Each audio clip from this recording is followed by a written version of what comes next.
All right, we are here. We are live. Well, not live. It's February 23rd, 2019. My name is Walter. I go by Ursat's Cats Online, and I've got Robert Mruczek, one-time head referee of Twin Galaxies, here on the line. How are you doing today, Robert?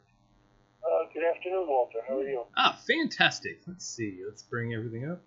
So, just to give anybody watching this a little background, I personally have been researching this Billy Mitchell dispute case even long after the actual dispute has ended, and I came across a series of old videos on the MTV website wherein Robert Mruczek shows off Billy Mitchell's brand new Donkey Kong record in 2006. Now, the interesting part about this is that it was in 2006, and these videos have sat untouched all these years.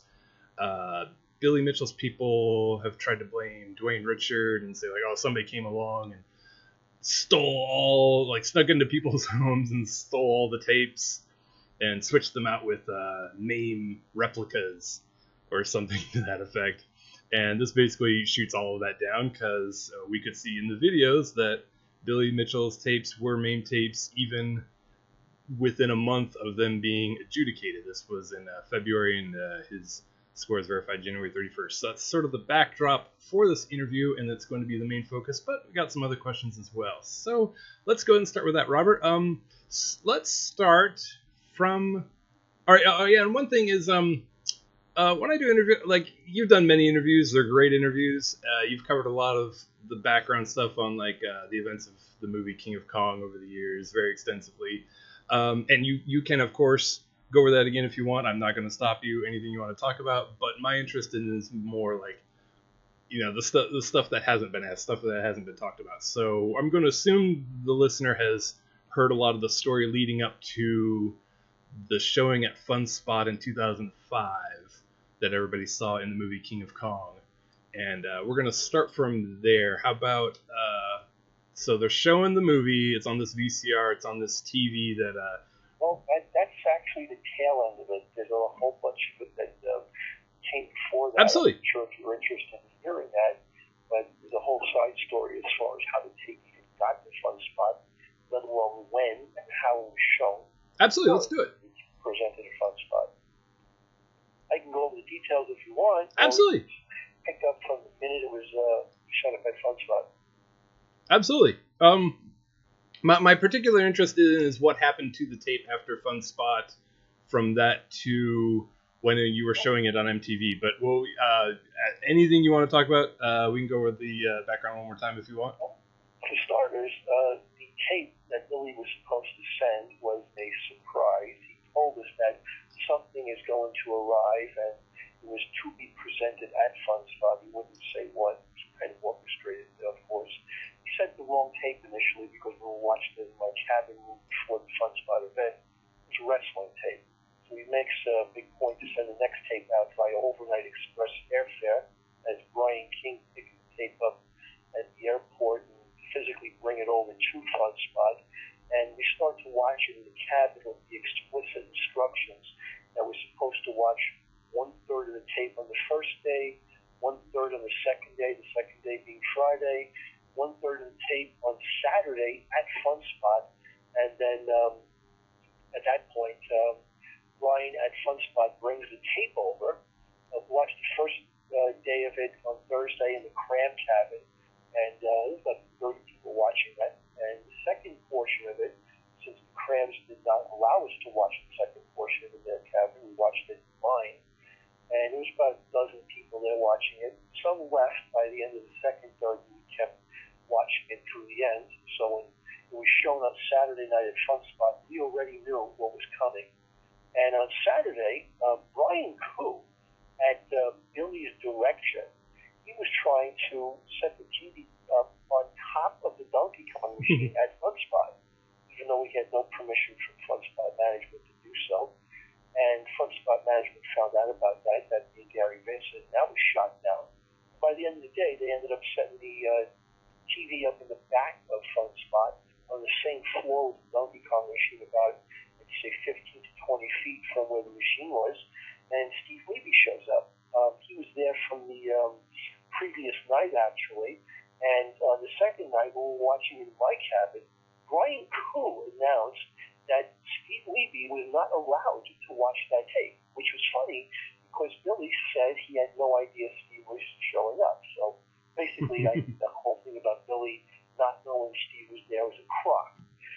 So Saturday comes, and Steve Wiebe is at Funspot. He's doing his thing, and that's the day, by the way, he actually got the first kill screen at Funspot. And meanwhile, just 15 feet away from him, the tape was playing on the TV set, and everyone was watching that too. And that's where Billy's $1,000,047 was seen by everyone for the first time.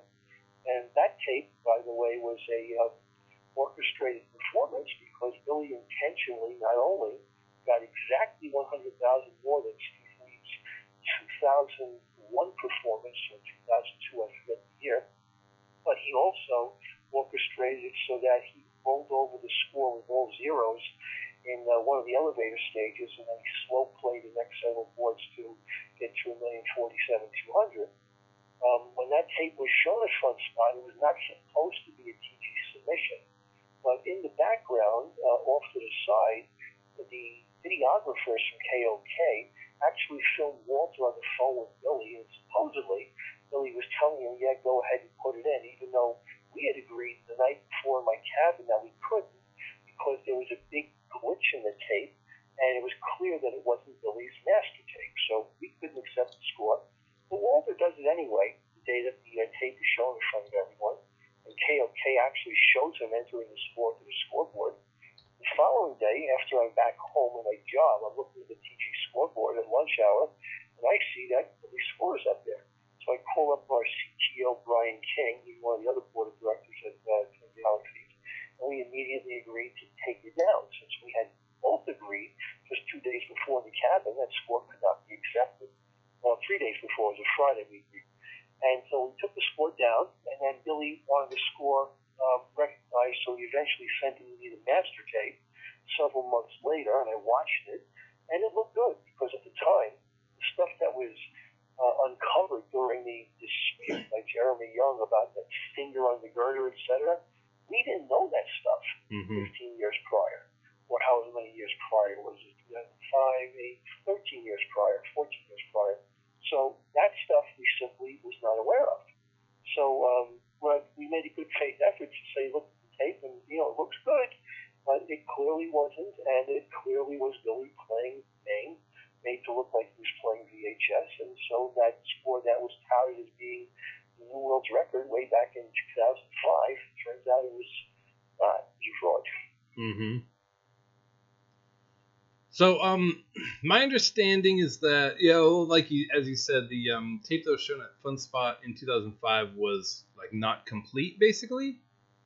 Yeah, it wasn't a complete tape. It was not the master tape. They apparently sent us a copy of the master, and as a result of that, the scene where it glitches out as it rolls past 1 million was really, really bad. Plus, if our memory serves, there was another glitch moment somewhere in the 600,000 to 700,000 range that was very difficult to adjudicate.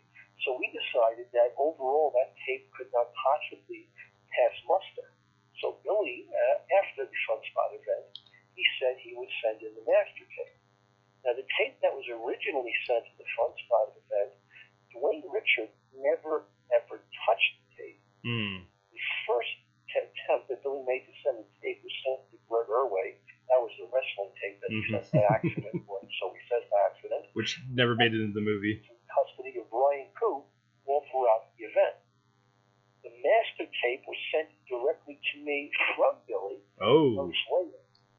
Yeah, Billy sent me the tape direct. Direct. Yes, direct. That is interesting. Florida.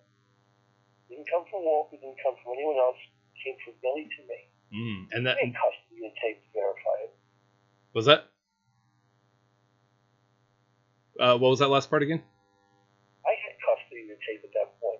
Dwayne Richard never had custody of the tape up to that point in time that Billy's score was in the process of being adjudicated by me after the event.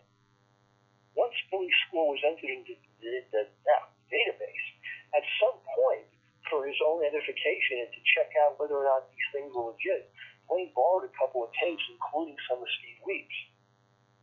Not scores were already verified. Mm-hmm.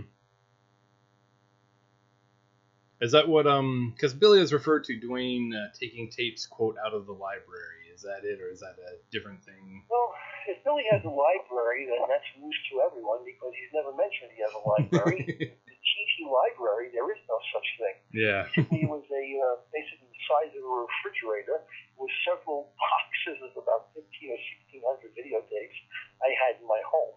So that's not the TG library. That's Robert's collection of TG tapes that I was basically housing as a TG employee, or rather a TG volunteer. All right, so thank you. I just want to make absolutely crystal clear on this point. So Billy sent you the tape, and that is the exact tape you both used to adjudicate the score, and the one that you showed Stephen Totillo in the interview to display the score. Yeah, because the tape that Billy had at the ACAM event, that tape, I never saw that tape after that. That tape was with Brian Koo.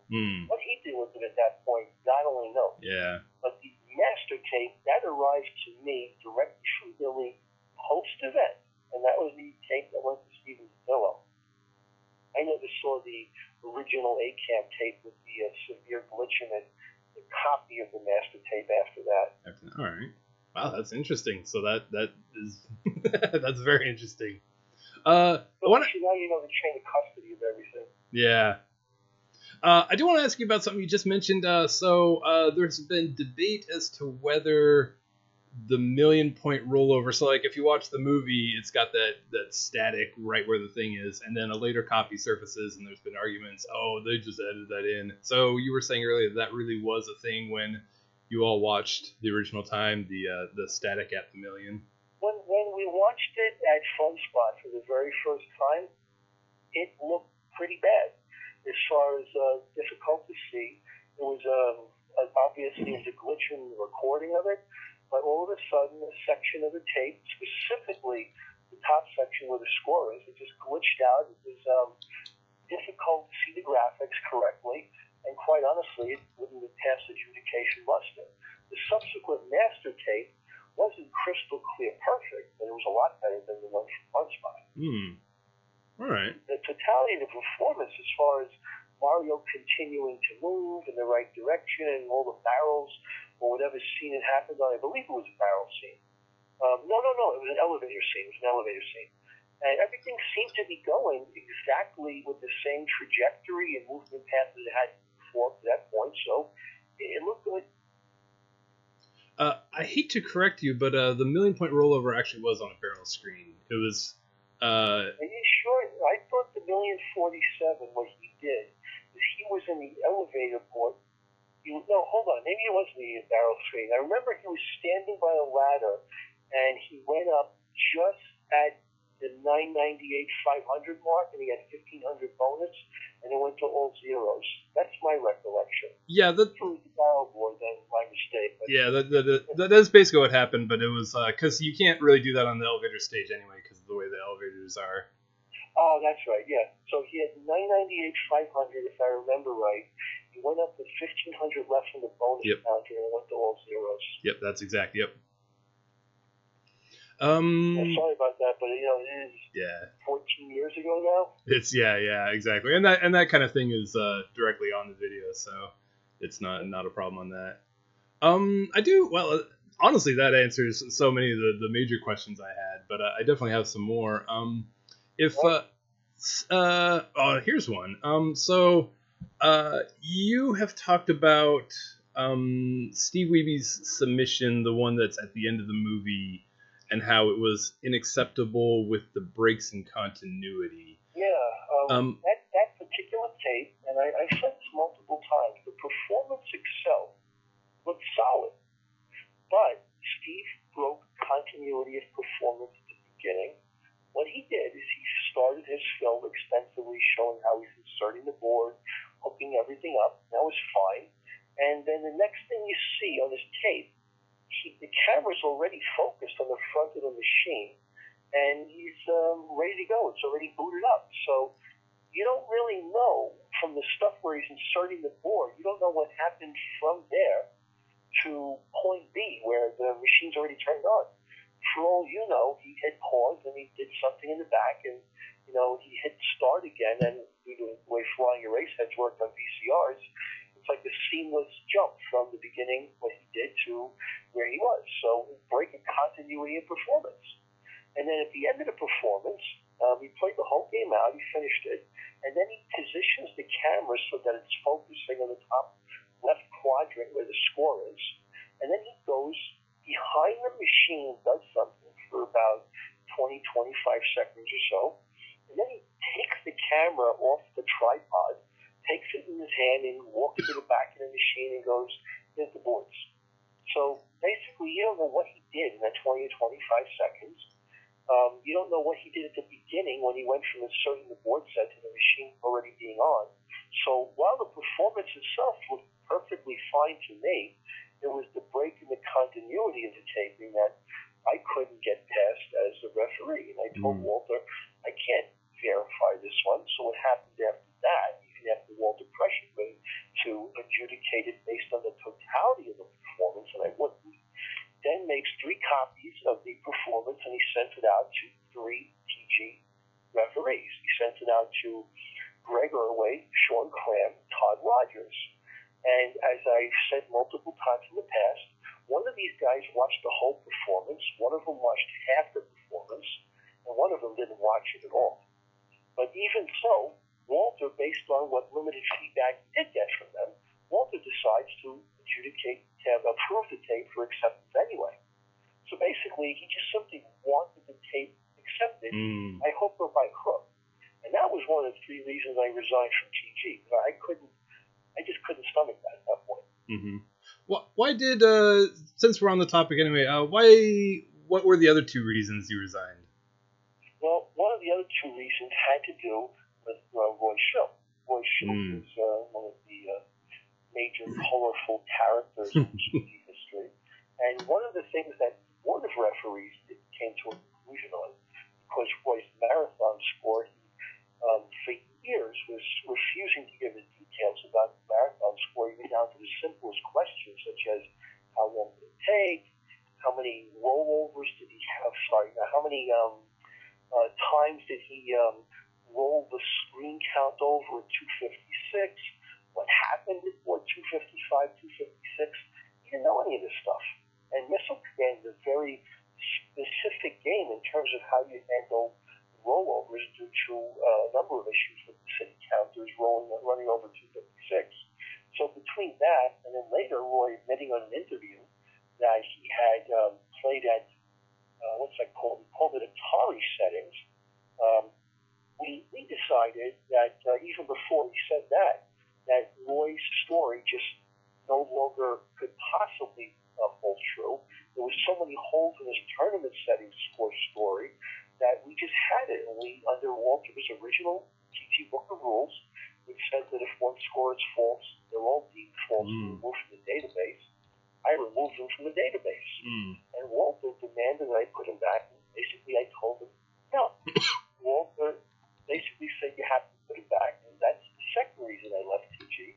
And the third one has to do with splitting the Atari 2600 platform into what was basically one collective pool, one score per title and track. He wanted it broken down into NTSC, PAL, and emulation.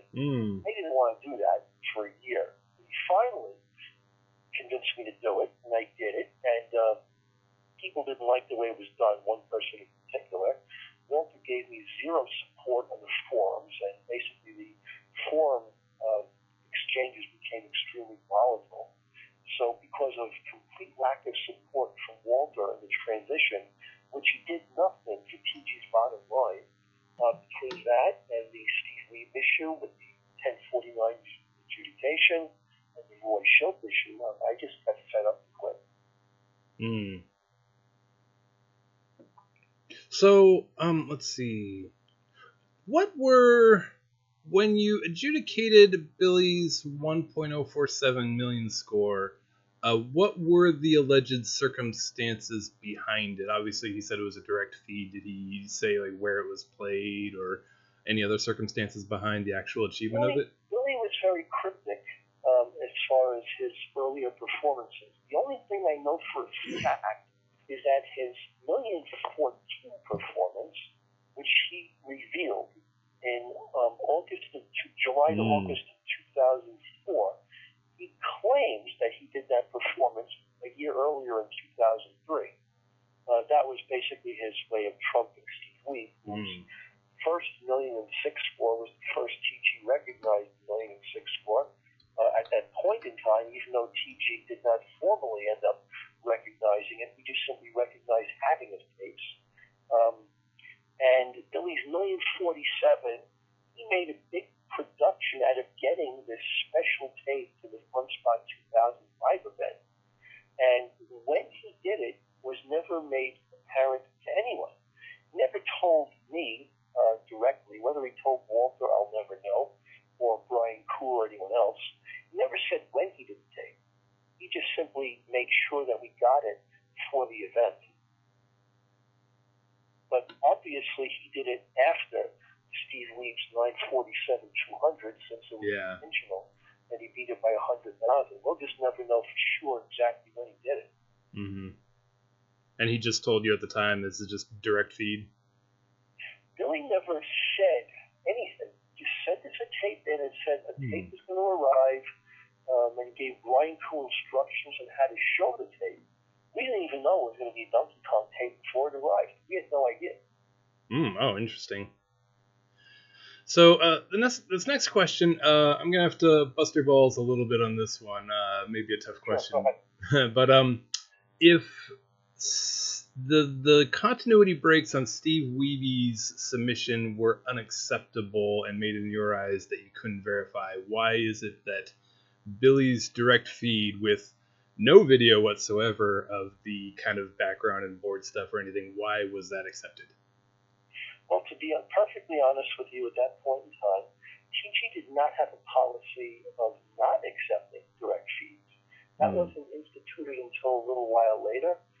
Billy had done direct feeds in the past, which were accepted by Walter Day, dating back to even before I was a TG referee. It was Billy's first performance that I'm aware of that was direct feed was his Centipede performance, and I actually saw that one in All of America 2001. His Pac-Man 1999 performance, that was not a direct feed, that was an over-camera view. But earlier performances by Billy that were direct feed were accepted by Walter. Billy was a TG board member, so that kind of, in all honesty, gave him a little bit of extra credibility that he should, that everything should have been treated impartially. And again, you could look back 15, 20 years later and say, well, what was done wrong? This is one of the things that was done wrong. A Twin Galaxies board member was given a little bit of extra credibility for a performance that should not have been accepted in that format. It's a fact. That was number one. As far as Rich goes, we watched the performance with enough TG people on hand, Brian King, Greg Irway, Walter, and myself, to recognize that while it wasn't a master that we were watching, it was a continuous performance, and that's undeniable. It wasn't like it was what do you call a safe state performance. It was a clear continuous performance. But again, it's direct feed. Quite honestly, we shouldn't have accepted it back then. It was a mistake. And like I said before, we were grassroots. We were trying our best, and certain mistakes that are made, they overshadow all the other stuff that you might have done that's not a mistake. And it is what it is at this point. There's no changing history. There's no denying that it was done. It shouldn't have been done. It doesn't change the fact that it was done. But the reality is that it should not have been done. Absolutely, that's a good answer. I would like to know more about this 2001 Centipede submission by Billy. I'm actually not aware of this. Well, it wasn't a submission he did in 2001. That was a Mall of America with Walter and Billy and Dwayne.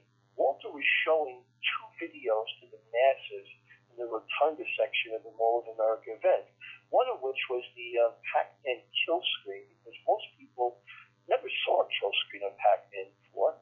YouTube wasn't around, so it's not like you could just go to the internet and see, queue up, show me Pac-Man kill screen. So Walter showed that. And he also showed some of Billy's centipede skills on a much earlier recorded performance, which, if I remember correctly, there was a date stamp on that, because old videos used to have a date stamp on it. And I think that performance was recorded way, way back before 2001. That could have even been from the 80s. Interesting. So a date stamp, sort of like a camcorder puts on, an old camcorder? Yeah, I don't remember even what the score was. It was just showing the technique that Billy was using to play centipede back then. Whether it was the side feed technique or the spider trick, or just Billy flat out playing the game, raw, I don't remember. But Walter was showing some of Billy's centipede performance back then, because most people never saw a good centipede player. Interesting. And this was, but it was direct feed though? Yeah, if I remember correctly, that was definitely direct feed, because you could not see anything around the screen itself. It was just the confines of the board. Interesting. I'm just, my big question is that is then how, not that you have an answer, but how would a camcorder style date end up on something that was a direct feed? I wouldn't know. Yeah. What I do remember from the Mall of America event is seeing Centipede playing on the big screen. Walter had the video recorder piped in to whatever big screen they had there. I remember seeing a date stamp on it. That much I remember pretty clear. I think it was a very early date predating 2001 from the 80s. And that's the extent of what I remember. That's interesting. As far as whether or not that was a TG accepted performance of what was, logged attributed to Billy in the TG Book of Records, I can't even tell you, because I don't know what the score was. Yeah, I'm definitely gonna look up more on that if I can find something after this interview. But going back to something you touched on was Billy's earlier score. Has he ever said anything about like where it was performed or any of the circumstances behind that? The 1.014 million. No, all I know is that after Steve Wiebe turned in his 1,000,006 score, which was July of 2004, first of all, Steve Wiebe in sequence, it was May of 2004, he turned in what was that exact thing? First, the last score was a 1.06 million, and then it was, first he turned in 985K. That was in May, end of May, like May 27th. And then around June 29th, June 30th, turned in 999.5K. And then within a few days of that, he turned in the 1.006 million. Now, when that tape came in, and I was watching that, and I actually did a full-blown write-up of that performance, Billy all of a sudden announces that he has a 1,014 tape. And what Billy did is he announced it at a New York City Lincoln Center event with Walter in tow and a couple of other people. He proudly proclaims before about 1,500 people in attendance that they said it couldn't be done in Million on Donkey Kong, and here's the tape. That's Billy's way of stealing Steve Wiebe's thunder. And the tape that was shown at the event, he had a TV set up in the front of the lobby, and the TV set was set up on its side. I don't suppose you recall the orientation, probably not, of the TV?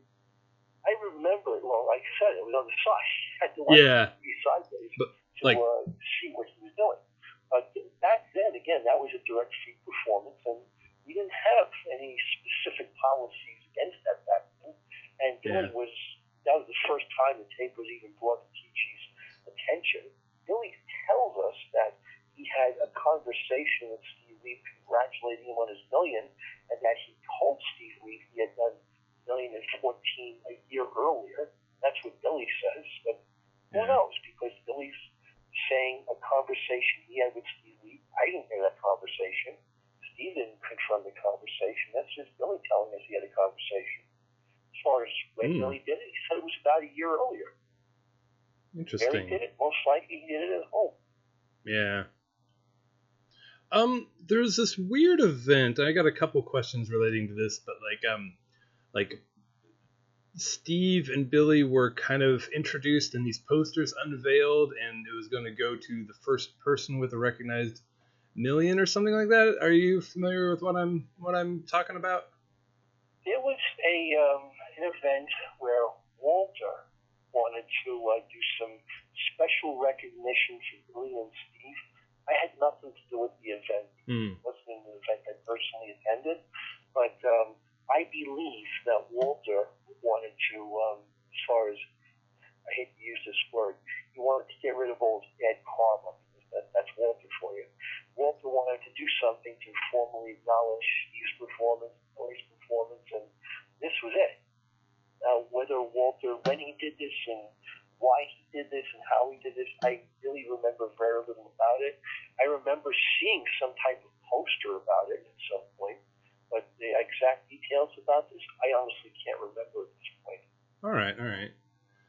My understanding is that it had to do with the early scores that, like Steve Wiebe's, I forget the exact score, but it was over 1 million, and that... It would have been the 1,000,006 versus Billy's 1,014. Yeah, exactly, those two.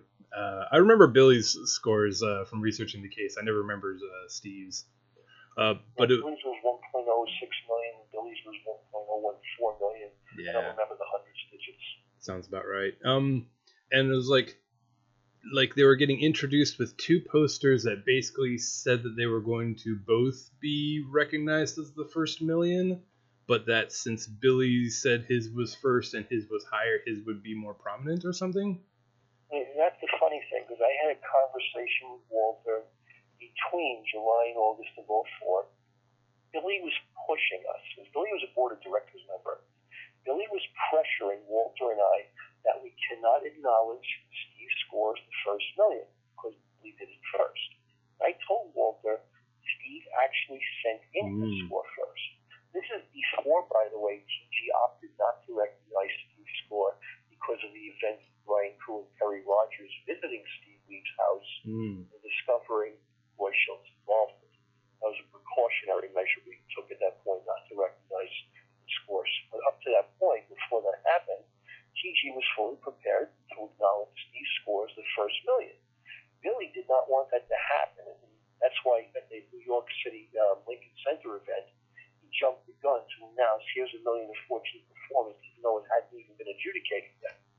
But that's Billy's ego for you. And the other thing is, if you remember, he did an MTV segment in year 2000 in which he proclaimed at some point he would do the greatest event in video gaming of all time. Billy, back then, was proclaiming to do something no one else had ever done before. He wouldn't give any details in it. And at the Mall of America event in 2001, I talked to Billy in the parking lot with Dwayne Richard, and I told Billy, here's what I think you would do, being that I'm pretty much the same as Billy in terms of age and in terms of video game knowledge and expertise to a certain extent. And I said, if I was you, I would probably want to reclaim my Donkey Kong score, get 1 million, reclaim my Donkey Kong Jr. score, get 1 million, get a new world record on Miss Pac-Man, be the first million, get a new speed record or something on regular Pac-Man, Burger Time, reclaim that record. Basically, take all the 5 records that you used to have back in the 80s, take them all back in one day. And Billy tells me, whoever told you that, you're the closest to guessing what I want to do that anyone else did. So that led me to believe that some of what I said had some resonance of truth to it. So now comes to 2004, Steve Wiebe comes with 1 million, and Billy's thunder is stolen because Steve Wiebe already on Donkey Kong Jr. hit 1 million, and now here's the more eminent title of Donkey Kong, Steve Wiebe gets 1 million on that. There goes Billy's thunder. This big event that he made a big deal about in 2000, he's never done it. Still never done it. And the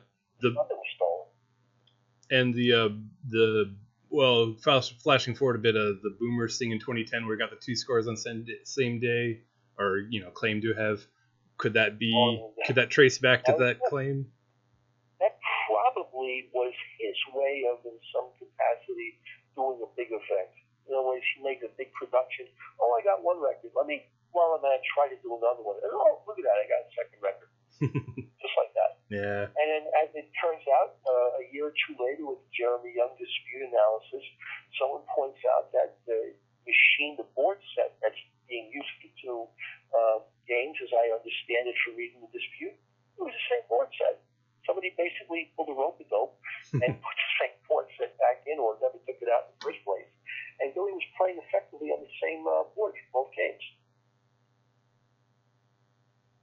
Yeah. What's the thrill of being able to announce to people, look, I got 2 of the world's records in one day. An ego thing. Mm-hmm.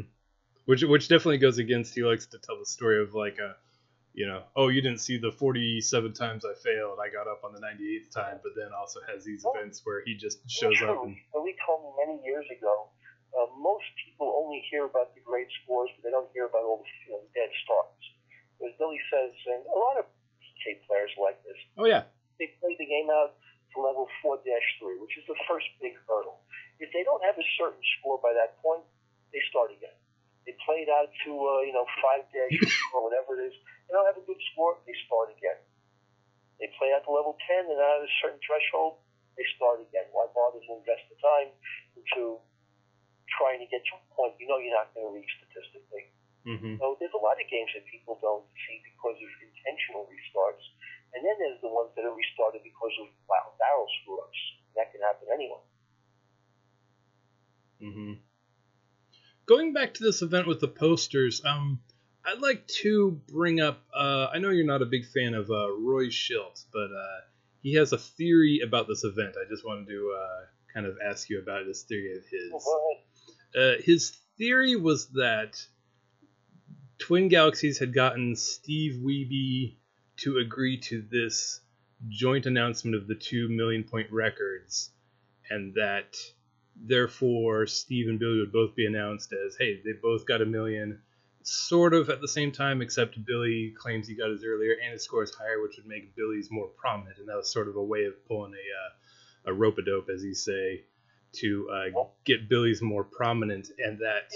It's probably not too far off from what actually happened, because a lot of people believe that the way that this was all done was semi-orchestrated, or even fully orchestrated. It's not that surprise, Billy had a 1 million-point score, and surprise, so did Steve. And granted, Steve did his score in 2004, but the way it was presented and the way they presented both of them, that could very well have been an orchestrated thing. Billy told me once there was some interview where he and Steve were both there, and someone was trying to get him to state who did it first, and Billy made a point of not answering that question, because I think, honestly, they wanted both to be recognized for it, but Billy wanted to basically be in the limelight, because if you only want to go with who did it first and it's Steve, well, why do you need to see Billy there? Granted, he had a higher score, but Steve got the 1 million first. It's like, what's that guy's name? The guy Bannister that broke the 4-minute mile? Roger Bannister, whatever his name is. No one knows who did it, second, or no one really remembers, but he's the guy that did it first. And Billy did not like the fact that he's the guy that got it 1 million points first. Plain and simple. Billy doesn't like coming in number 2? No, I mean, kind of like that South Park cartoon. That makes fun of him not being number 2. I still haven't seen that since all this dispute opened up. Trust me. I saw it years ago. I definitely want to go back and see it. What was that? Everything that it's been built up to be. Perfect representation of Billy. I want to ask one more thing about Roy's theory, is that Steve Wiebe was going to go along with it. This, we'll announce him at the same time. What was that? It's possible, because what happens behind the scenes between Billy and Steve, we'll never know. It's like for KOK, there's a scene of Steve trying to call Billy on a cell phone, and no one's picking up. Now, that could have been recorded at any time. 2 weeks before the event. It could have been recorded after the event. You don't know. There's no timestamp on it. Billy claims that he had no idea Steve was going to be at the event. Yet, lo and behold, this tape shows up which is exactly 100,000 points more than Steve. Brian is intentionally trying to put the video on top of the machine there that Steve ended up coming to play at.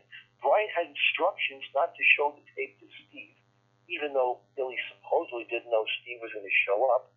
The whole thing just smells of being orchestrated. So it would be entirely possible for Billy and Steve to have an agreement as far as how they're going to have this million points presented at some point. Entirely possible. Yeah, what's really interesting about Roy's theory, though, is that he says he's the one who Steve Wiebe was going to go along with it. He says he was the one who talked Steve Wiebe into saying, no, I don't accept this, and then the event. But Roy believes the posters announcing a million were already made, and that the event became, instead of presenting these posters, it was more as like a done deed. It was more like, here are 2 posters, and whoever wins the race to a million from here will be given their poster. The posters were already made, and it was turned into like, this weird who will win their poster kind of thing. Well, unfortunately, I have no idea when Billy makes posters. He obviously has some graphics designer putting them together. Billy's not technically savvy. But as far as when these posters were designed, I have honestly no way to know. There's no way to corroborate Roy's theory or not. It's possible, it's also not possible. There could be some half-truth to it. Roy could have stumbled upon a part of the truth. He could have lucked into all of it, or it could just be wanton speculation. We'll never know.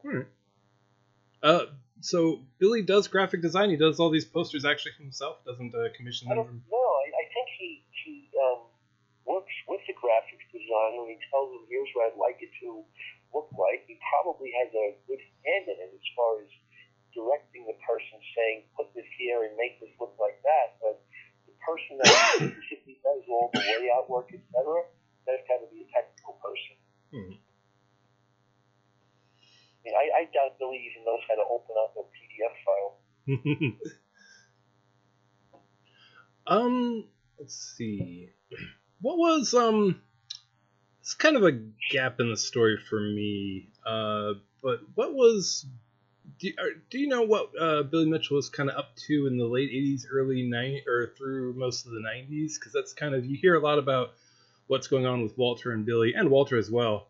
What's going on with Walter and Billy in the 80s, and then suddenly it starts up when the Blue TG book comes out in late 90s, and with the Pac-Man in 99. That's kind of one of those areas that has very little documentation. From what little I know, one of Walter's last acts as a TG scorekeeper before 1987 came to an end, was Roy Shildt showed up in Ottumwa, Iowa, and he was trying to get Walter to formally recognize his claim for a Hall of Fame, and Walter basically signed it because Roy was stalking him at that point. After that, there was no more TG, so therefore there's no internet at that point as far as chat rooms for TG.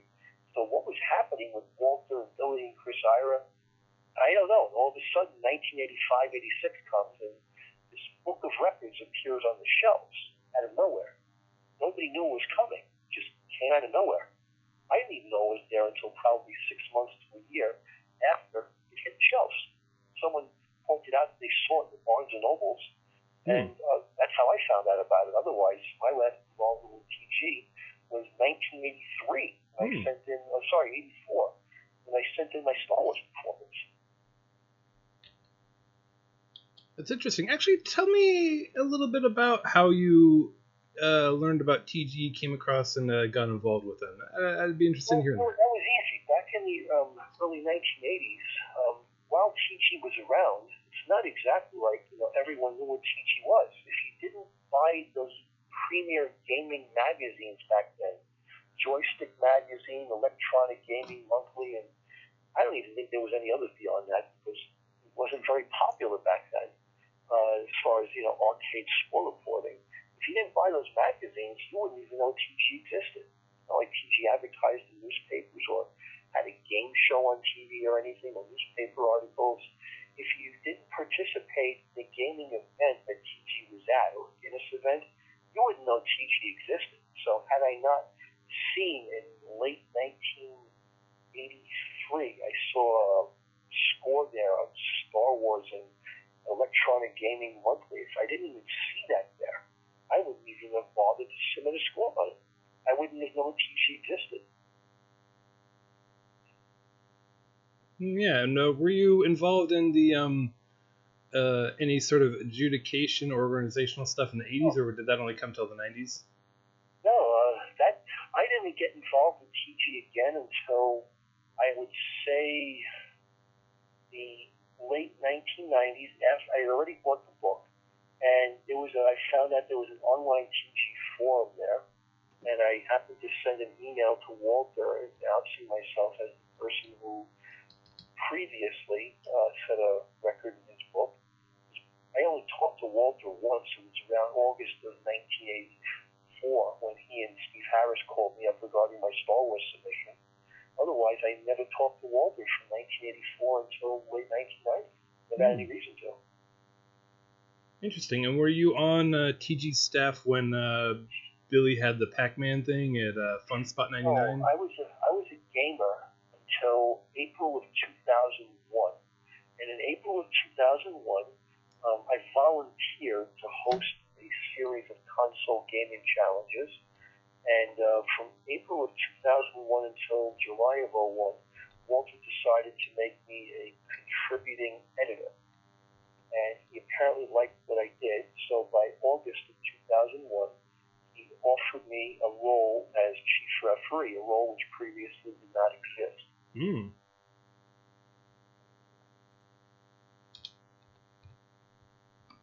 Billy's Pac-Man performance from '99, I had nothing to do with the adjudication of that. At the time I was already part of the TG volunteer staff, that score was already in the TG database. Now, we actually, when I reached out to you, I said I don't believe we talked, but then I remembered we actually chatted very briefly. You probably don't remember this, on something related to Billy Dispute, but we talked about the Pac-Man, the claimed perfect Pac-Man from 1999, and that you had seen the split screen, but you didn't adjudicate it. But what Walter did at some point after I was already chief referee, Walter sent me 2 giant cardboard boxes filled with videotapes, one of which was predominantly an event he ran for Tony Hawk's Pro Skater 1 and 2, and the other was random TG tapes that had previously been sent to TG, some of which were adjudicated, some of which were not. And among them was 3 tape set of Billy Mitchell's Perfect Pac-Man. Now at that point, I had never seen the kill screen of Pac-Man, never mind the Perfect Pac-Man, or had to do a 90-key pattern, etc. So I watched portions of Billy's tapes just to see, well, here's how it's done. I never saw it done before. So I watched portions of his tape, including the very end of it, but I never watched the entire thing. I didn't have to because it was already in the TG database, and I was under no obligation to co-adjudicate it. So I watched it as a matter of curiosity. It was an over-the-shoulder taping of Billy's performance, and he made a point before every single word of tone and self-focus, which I found to be comical. And what I also found to be comical is he was making cell phone calls towards the end of his performance. I think with Chris Ira, his buddy from Florida, to tell him how he was doing. I mean, when I play a video game, I can't walk and talk at the same time. I'm focused on the game, and anything breaks my conversation, I'm going to lose a life. But Billy, here he is playing a perfect game, and from what I understand, it wasn't his first attempt during that Funspot stay. It was at least his second. Yeah. And here he is making cell phone calls near the tail end of getting his first perfect on tape. I never understood that, but that's what he was doing. Now, as Billy tells the story, he likes to say that he called people when he got to the split screen, and he has said that it includes Chris Ira and Walter Day and Rick Fothergill each. Or I think he received a phone call from Fothergill. I wouldn't know exactly. You don't recall exactly. I haven't watched this thing in 14 years. I no longer even have the tapes, but he was on the cell phone. I know he received the cell phone call because he would announce it saying World Record Headquarters, Making some phone calls as well as receiving. Can't remember exactly, but I do know he was on the phone with Chris at some point. That's right, and he announced Hello World Record Headquarters on that Pac-Man tape. Yeah, he likes to do things like that. He did it when he was being filmed for King of Kong. Probably does it all the time nowadays. Yeah, my interest was like he says like, oh, I got to the kill screen, I called this person, and he's listed 3 different people. I'm like, how long was this kill screen? Did he just sit there parked somewhere for 30 minutes taking phone calls before he wrapped it up? No, I think the kill screen itself, when he got there, he just kept on playing the game. But the kill screen, when you get to that right side of the screen where it's just the invisible dots left, it's pretty meticulous because, to be honest with you, once you get to that point, you really do not want to screw it up. And there's so much opportunity to screw it up at that point. So he was playing the game out. I don't even know if there is a way to... No, there is a way to park yourself, because I remember him and Chris telling me afterwards that they tried to see if they can find a way to get past the split screen, and one of the things they tried was leaving the game continuously on for like 30 days. Whoa. So there was a hiding spot in the game, and I think it's towards the end, and that didn't do anything. So I do know that there's a way to park yourself in that board, but did he do it during his end of that performance? I can't remember for sure. Yeah, and I have seen, because I've watched some split screen things, and there's a place in the garbage side where you can park, and the ghosts are stuck in some phantom channel, and they just go through this channel, and you can leave this little parking spot anytime. A little different than the other parking spots on the regular boards. It doesn't exactly help you, I guess, except if you have a bathroom break. The last thing people would do, normal person, would be to do that so you can make a cell phone call. But Billy being Billy knows. Yeah. And also, to be clear, you've said this before, but everything looked legit as far as you know. The score is what it should be. Well, I never saw a perfect Pac-Man. I never saw a nice pattern successfully executed at that point, let alone a kill screen. So, as far as I know, it looked legit. I would have no way to compare it to anything else, to be honest with you. I never saw anything else at that point. But it looked like, it was definitely Billy in front of the game, hand on the joystick, playing the game. That much I'm 100% sure of. It wasn't Billy playing a videotape of a previously recorded performance and mimicking joystick movements. It was definitely him playing the game. Yeah, and you... Funspot, Gary Vincent, wouldn't have allowed any of that bullshit. Yeah. And you having witnessed it means a lot to me as far as giving it credibility, although, of course, since we were talking about... I only watched the tape. I wasn't there when he was actually at Funspot doing it. I watched the tape. Sent me the tapes in that crate of tapes he sent me like a year or two afterwards, so I am only watching this after the adjudication already took place last 2 years. Mm-hmm. And of course, the fact that we are talking about Billy Mitchell and that we've proven that he's fabricated other evidence, that alone brings things into question. But right, at that point in time, that wasn't an issue. No one had launched such an investigation against Billy back in 2001, 2002, 2003. It was a non-issue. Mm-hmm. Let's see. I thought I had another question about the Pac-Man thing, but I guess not. So here's something. Now, Twin Galaxies released their second book of records around 2007, but you weren't with the organization anymore, correct? No. I was participating before its release in certain aspects of proofreading, but I was not part of the final proofreading effort because changes were constantly being made along the way. And after I left TG, the remaining staff and whoever else I guess came on board at that point, they had to finish the proofreading efforts before the second book was released. It was a print-on-demand release, if I remember correctly. All right. Now, there's something very interesting I found about Roy Shildt's scores in that I wanted to ask you about. See if you know. Dude, are you aware of this weird thing about Roy Shildt's scores in that book? You'd have to refresh my memory because in protest I gave Walter Day both my first 2 books of records back. I just didn't want them anymore. You just, oh no, so you didn't have the books anymore? I'm the Oh, no. I got so disgusted with them. Oh, no. All right. All right. So there were 5 scores. Well, 4 scores plus a couple on Missile Command, of course. And I'll look for anybody who wants to look them up for themselves. Who's oh yeah, I guess I don't know if I discussed. I'd like to put this on YouTube later if that's okay with you. That's fine. Yeah. To my knowledge, voice scores in the database. We had a Missile Command tournament score. We had a Missile Command marathon score. Yep. And any other scores he had, most likely, were all from the same competition from years earlier. I think there was some competition he played in that Billy and Chris were in attendance on, and there was a couple of games being played there, possibly Cheyenne and a few others. Yep. And whatever scores Roy might have had from that event, that probably made it into the book of records, the TG book of records. Yeah, you are exactly correct. It was Coronation Day, January 1985. They used to call it Coronation Day. Basically, show up to this event, put on a score, and possibly get in Guinness. So in the second book of TG Records, on page 48, he had a score on the game Cheyenne, 8,899,200. I have them all here.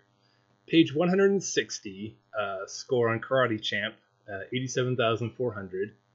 Page 174, score on Mad Crasher, 47,044. And on page 249, a score on Return of the Jedi. Actually, no, this one is different. All right, yeah, so Return of the Jedi, 703,410. Now, perfectly doable. Yep, and those are all in the first, I call it the blue book. I don't have the page numbers for that, but you can look it up pretty easily. In the second book, those 4 scores, only one is attributed to Roy Shildt. Are you aware of that? No, I haven't bothered to look at Roy's scores, to be honest with you. Yeah, all right, that's fair. This is very curious because I actually sat with the 2 books side by side, and I kind of went through the arcade scores to see what changed, what got removed, what old scores got added that weren't in the first book. What I can tell you is, I'm not going to point fingers, but as far as people changing scores, it was not me. It was not you? All right. Nothing to do with changing Roy's scores. I physically removed his scores from the TG Online database. I take full responsibility for that, and I don't regret that decision. But as far as the book, I had nothing to do with Roy's scores in the book. All right. I would still like to ask you about this, though.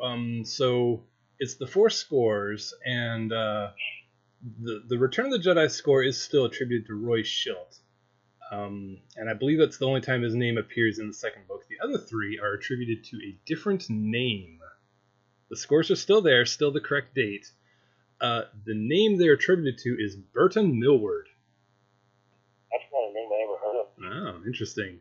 I did some looking. Yeah, this is very weird, and I Googled, and I couldn't find any evidence of anybody online remarking about this. Burton Millward is a lawyer and an instructor of transcendental meditation at the, Maharishi, the thing in Fairfield. Oh, so it's one of Walter's Dome buddies then. Yeah, basically. And a former lawyer, and I thought maybe there was some kind of weird, they put his... Well, I can tell you, it most likely, whoever did this, it was most likely not a mistake. Yeah. No way you can make a mistake of that nature. Mm-hmm. That was intentional. Whoever did this was intentional. Now, whether it was Walter or one of Walter's staffers, I can't tell you. I can tell you there's a couple of staffers who would never have done anything that egregious. Yeah. So chances are it was either Walter or someone that Walter had helping in the proofreading process. Could even be proofreaders doing things after the referees were done with it. We'll never know. And I'll definitely never know because I wasn't part of the final proofreading process. Because you weren't part of it, yeah. I didn't know if maybe the name sounded familiar to you. No, not at all. And to my knowledge, this name has never even come up before until now. No one even made the correlation that Roy's scores changed until you just mentioned it. Yeah, and the scores themselves are the exact same and attributed to the same date. It's just the name, and it's there's actually another instance of Burton Millward under Missile Command, but that is actually a 2006 score, so that wasn't in the blue book. And I believe that the Return of the Jedi score is still attributed to Roy Shildt. That was an oversight. They meant to swap all of them and missed that one, is my guess. Well, there's a number of proofreading mistakes that Walter made in that second book of records, but this is not a clerical mistake. This is intentional. Intentional, yeah, definitely.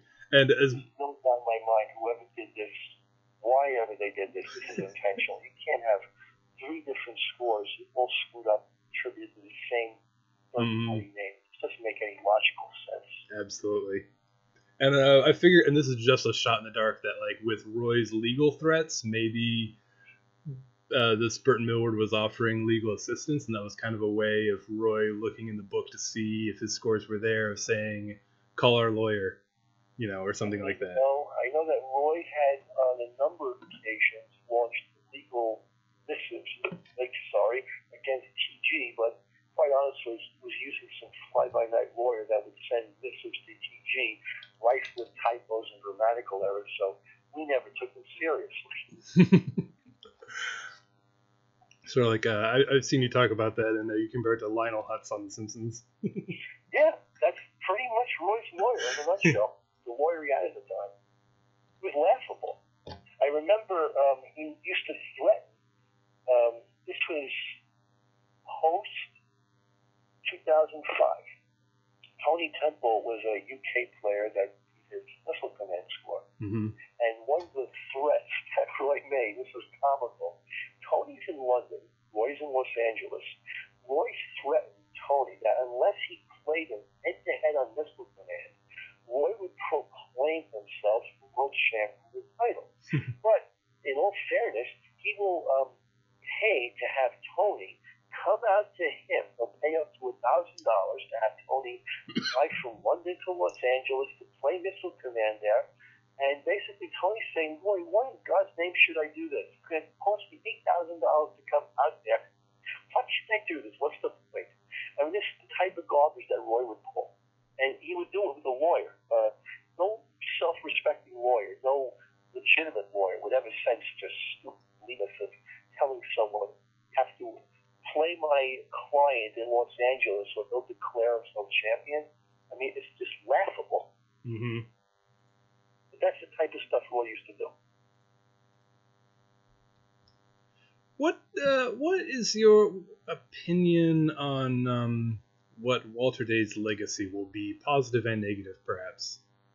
Well, to be honest with you, I'm a little sad because Walter, he has in the last few years, and I'd say the best way to describe this is because no one denounces it, it just keeps building.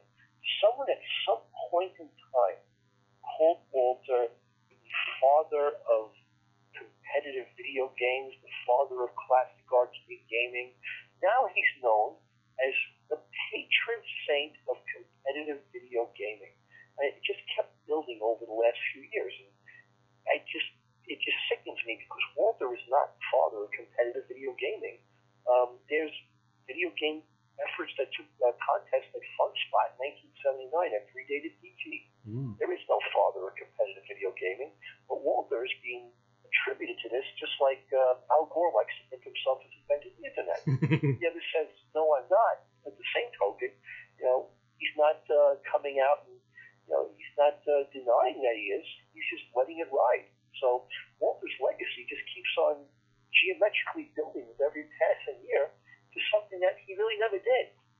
The only legacy Walter had was he had the presence of mind that this is a hot hobby at the moment, and it might be a good idea for nostalgia to start collating scores of who did what. And to that extent, that is his true legacy. He's the first person to meaningfully collate and compare video game achievements. Beyond that, there is really no legacy. And I don't mean to be mean-spirited, but that is Walter's true legacy. Anything beyond that, as far as patron saint of this and that, that's just needless accolades. And they're not even accurate ones.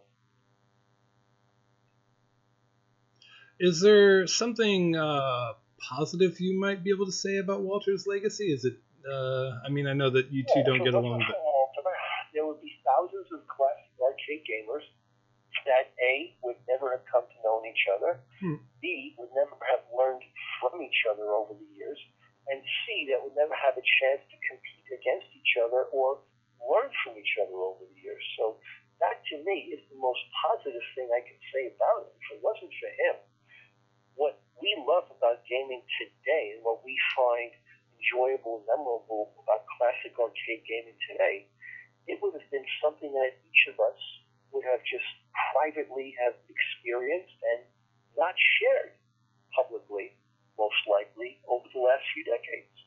It was Walter's original vision that allowed us to get to a point where slowly but surely competition and sharing and shared experiences grew over time. That's positive comment I could make. It's a catalyst for that. If it wasn't for him, I wouldn't have known who Billy Mitchell is, and I wouldn't have known probably 99.99% of classic arcade gamers. I'd like to ask you... Any other gamers, for that matter. Yeah. I'd like to ask you a topic that is of a particular interest to myself. There was, in 2002, I think it was, someone posted on the Atari Age forums about Todd Rogers' Barnstorming score in disbelief, and people immediately said, well, he's Todd Rogers, so... There was two Barnstorming scores that were problematic. Which one was this? Was this the 32.04, yep. the 32.50, or the 32.67? This was the 32.04. Yeah, you're right. There were a few, and well, I was just hoping you might be able to tell the story of some light on that. Yeah. At some point, and again, this is way before the modern day disputes took place. At some point, Todd gave some interviews, and he said that in those early days, it wasn't uncommon for him not to receive a prototype cartridge. So Todd said, he did the score, but probably, if people are saying that it couldn't be done in a regular cartridge, it's probably because he played in a prototype cartridge. And at the time, he took his word for it, because he had been given prototype cartridges over the years. But some really detailed work was done where someone took the game and they digitized out the graphics for every obstacle to hit. So basically, you just push a button and you fly, and you come to a halt at the end, and it took you 32.04 seconds to cross the screen with no obstacles. So we don't understand how Todd could possibly have done that in legitimate settings, prototype or not. And the curious thing is Todd had a Grand Prix score, another Activision title, where one of his completion scores effectively is the same thing. It's just holding the start button down to accelerate with no graphics in front and just going straight through the finish line with no skidding over oil marks or hitting any other vehicles. So it's curious that not only he has one score that is exactly the amount of time it takes to go from end to end with no obstacles colliding, but he has a second score. Same thing, to end with no collisions. So is it possible that he did these on prototypes? Is it possible that he had somehow a way to do this with no collision detection? I'll never know. But the 32.04, the person that did the math behind that said that's clearly not possible. And we all agree it's not. The problem is that Todd had two other scores in the database. The way the database was, unfortunately, is it didn't save the history of your scores. It constantly overwrote the last score with the better one. So Todd had a 32.50, which I never even saw, but supposedly he did it live at some event. Even that's not possible. But what I did see, not live, but a AVI recording of it from the Atari Time Decker event, Todd did a 32.67, which, if that AVI I still had, that would be a world's record, because the best someone's ever done on the game is the 32.7 range. It's actually changed recently. My Barnstorming score would be the world's record if I still had that AVI file. Now, just so you know, there's actually been some developments on Barnstorming, and not even just the barn trick. Someone by the name of Steamed Yams has figured out a way to manipulate the geese a little better. Let me bring up the current world record on that. Oh my gosh, it was just there. Yeah, if someone's gotten a much better score, I'm honestly not aware of it. Now, I know that people are finding out things today, 20, 30 years later, that people didn't know back then. Yeah, Steam Yams currently world record at 32.62 seconds. Even better than what Todd did. Exactly. G. Sampson, 32.65. Greg and Roger both at 32.67, tied at third place. So it's not just one person. That's funny, because if you do a Google search on Atari Twin Galaxies Time Deca, you're going to come to a post in the Atari Age forum, and it's going to have my recap of the results of that Deca, and it's going to clearly show Todd Rogers at 32.67 for Barnstorming Game 1B. I know what I saw. And you know that you saw it. I don't have the ABI files anymore. Yeah. Yeah, and at the time, it seemed as though that was impossible, but, and I didn't... Now you know. Yeah, exactly. And I didn't doubt that you had seen it. I was just like, but now it seems as though it has something to do with slowing down at a very particular moment when you start, and it changes the whole geese pattern. I haven't looked into it exactly yet, but all these lower scores are, within, like, the top 5 scores right now on speedrun.com are all within the last month, or last couple months. That is amazing. I did not know this. Yeah, still haven't gotten to this legendary 32.5, which they simultaneously claimed wasn't performed in front of people, but was. It does prove that the 32.67, which I have adamantly been supporting all these years, it does prove that I could have seen it. Mm-hmm. Yeah, absolutely. A lot of flack. People tell me, well, Robert's memory is not what it is, or how do we know you saw it unless you have the ABI file? Well, I know what I saw. Yeah. It's very good to hear that somebody could actually do this. Mm-hmm. Thank you for telling me. Oh, yeah, absolutely. I also was curious and all that stuff. So, Wolf Morrow, who you worked with for many years, he says that he was told by a top TG official, I'm sure you know the one, that there was a coffee stain on the newsletter, and that was the result of the incorrect time. 32.7, I believe it was 32.74 that was entered as 32.04. Have you ever seen this newsletter coffee stain for yourself? When did TG ever have a newsletter? It was not a TG newsletter. It was an old Activision newsletter from the 80s. I would know. I mean, these are anecdotes that, quite honestly, I don't recall hearing this one. Wouldn't surprise me if I did at one point, but it's not fresh in memory. A coffee stain on a score, that's something I clearly remember. It's something I remember at all.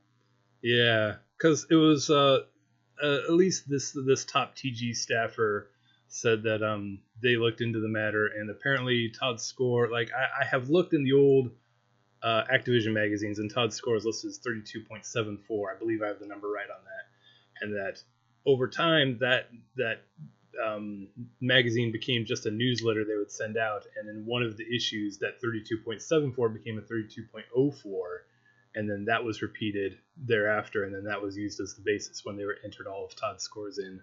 This could be an anecdote that somebody at one forum point reported, and to be honest with you, I might not even remember it if I saw it. It's not something that sticks out in my head. I wouldn't put it past it from being shared with me at one point, but this is something from so many years ago, I really don't remember this one clearly. All right. But I definitely don't think I'm the top TG official that would have found this out, because I never bothered to look at the old Activision newsletters. Yeah, it was someone else. It wasn't you. I know who it is. I'm just not saying their name. The person who went to prison a couple years later. Oh, Corcoran. Yeah. Well, speaking of Corcoran, I know this is a very delicate subject, and you are absolutely free to just say, look, I just don't want to talk about this at all. I know that you've pledged to certain people that you would not. No, I can discuss most except for intimate family details. All right, cool. I'm mostly interested in and I have worked with sexual assault survivors, so I 100% support TG's decision at the time to not announce that this person did what he did to who he did it to, because that is a matter of victims agency, survivors agency, basically. It did eventually get out later. mostly what I'm curious about is how the process went from TG's perspective. I assume that one day everything was fine, and then you got a call from the police. I had a phone call one morning from Billy, and Billy Mitchell told me, I was still TG senior referee, chief referee at this point. Give me a second. I just had to get a coaster out. Yeah, absolutely. I got a phone call from Billy, and he told me that he heard from Brian King or Stephen Knox, I can't remember which, who was a close friend of Corcoran, that Corcoran had been arrested at his place of employment, which was a government agency, and Billy told me what the charges were. And this was like complete shell shock, because we had no way to know. I mean, I used to talk to Ron frequently, and I'd call him up, and more often than not, his daughter would pick up the phone, very politely say Corcoran residence, and I'd say, is your dad home? And she'd patch it over, and I had no way to know anything was going on. Nobody did. And then Ron, apparently, as I understand it, Ron had been doing things to her over a multi-year period. The sad part of which is Ron's wife, Rhonda, was paraplegic, wheelchair-bound. And so Ron was a ranger, I think, in the military. So someone of that background to do this is just horrific. Never mind the fact that he did it to a minor. So Ron's TG involvement at that point was completely severed.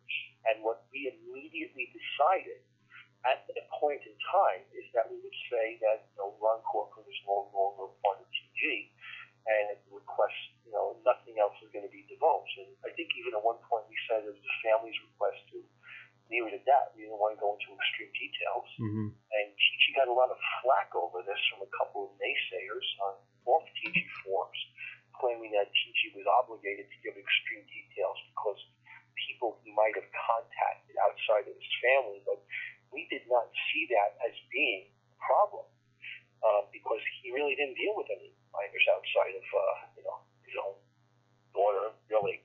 And not that he did anything nice to her, but we decided to keep it private because, as I understand it, the wife and daughter, they moved at some point very quickly out of that locale, and they went somewhere else to disappear into society as somebody else. They probably changed their names, and the girl probably went through counseling. So last thing TG wanted to do is to give extreme details about this, because we didn't feel we benefited anyone at that point.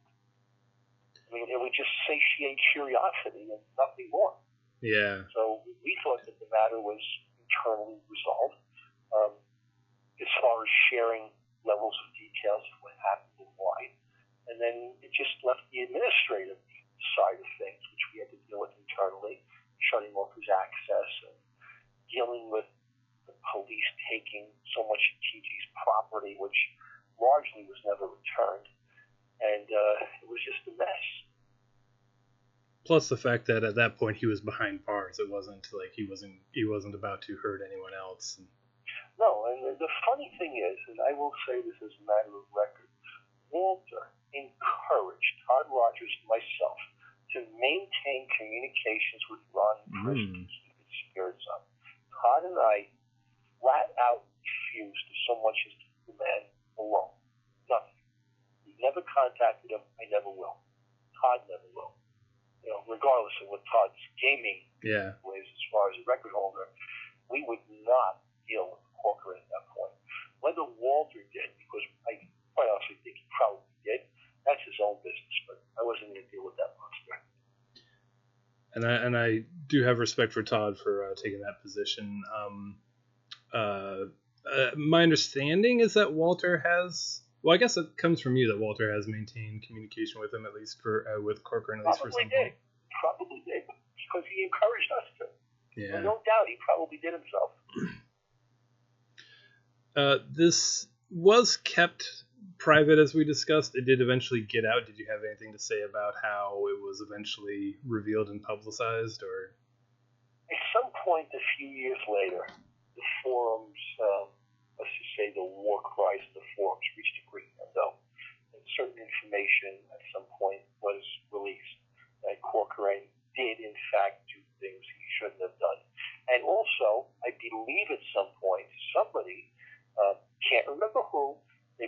the forums. Look what I found on the Florida Correctional Facility site or Arizona Correctional Facility site. And they posted a picture of him with the link. So, cat's out of the bag. Yeah. Worked out at that point what he did. So certain details were at some point shared, but beyond that, the extreme details, such as how long he had been doing it and other things, nobody needs to hear details like that. I mean, that's like for late night TV or something. Yeah, absolutely. I completely agree. On the subject of Todd Rogers, I mean, obviously, there's any number of scores that are flat out impossible. I believe you cited Kaboom as one that was mind-bogglingly impossible. Not Kaboom per se, but Kaboom game 1A. Score of 900. What the hell was his score? It was ridiculously high. 960,001 points. That score is beyond impossible. Beyond impossible. And it has to do with basically getting an extra life at the rollover and then... There's a specific sequence of events that must take place in order for you to get a score of that exact amount. And after playing the game out for so long, one of two things could happen. Either you got tired or your joystick broke. Now, for that sequence of events to take place exactly to get that score, it's not a matter of the joystick breaking. And for you to get tired at that point, after playing out with that level of absolute perfection for nearly 5 straight hours, it's inconceivable that someone who supposedly played Journey Escape for 84 hours got tired after playing Kaboom for 4.5 plus. It just doesn't jive. Just doesn't, yeah. I guess, well, but the question I want to ask is I want to get your thoughts on, I think it's pretty much assumed with Billy that he knows what he's doing, that he's not ignorant of what he did. Would you agree? I believe that Billy is a person that believes that no publicity is bad publicity. So whatever he did, the fact that it's discovered doesn't make a difference. He's going to turn a negative into a positive. He's going to find the silver lining in it, and he doesn't even have to acknowledge that he did something bad. That's my best assessment of Billy. Yeah.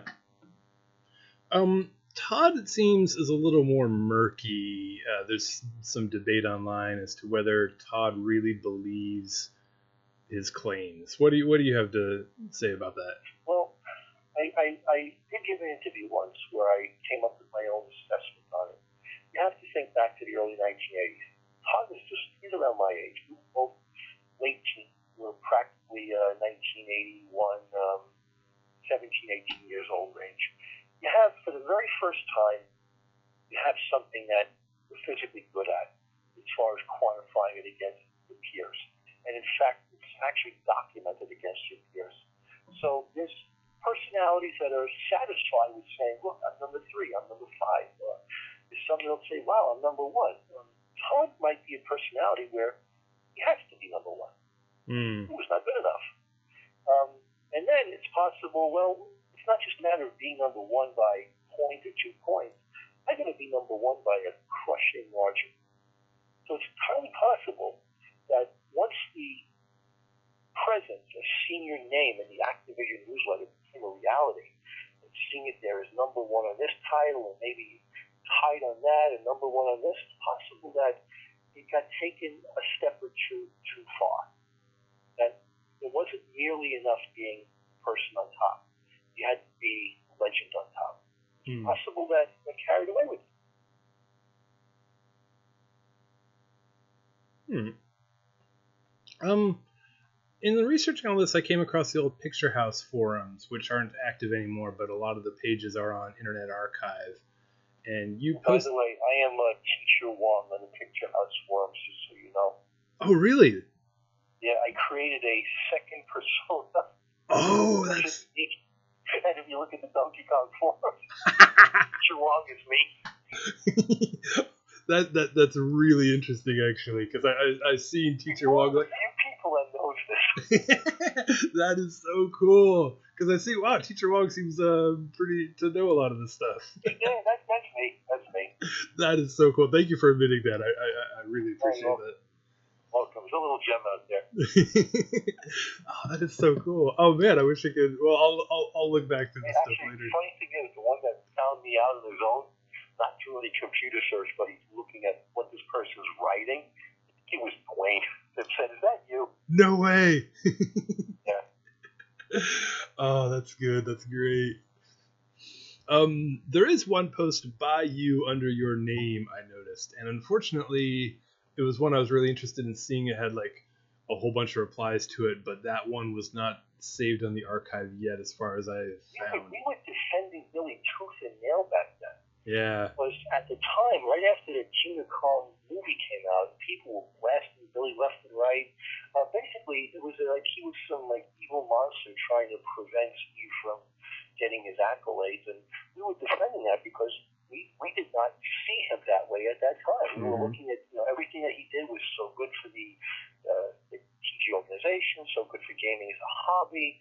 We did not see any animosity or any bitterness in him at that point, so we defended him. Yeah, and the only one that defended him. Mm-hmm. And it was definitely my understanding that Dwayne was defending Billy in 2007.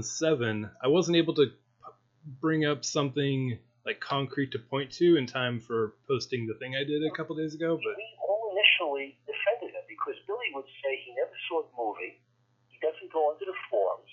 We would tell him what we see on the forums, and he would tell us in some cases, "Well, can you post? Can you do that, etc." Oh. Do anything in writing. It was always verbal with Billy because Billy likes to be behind the scenes, pulling the puppet strings. That's Billy. Interesting. That brings another question, but I'll get to that in a moment.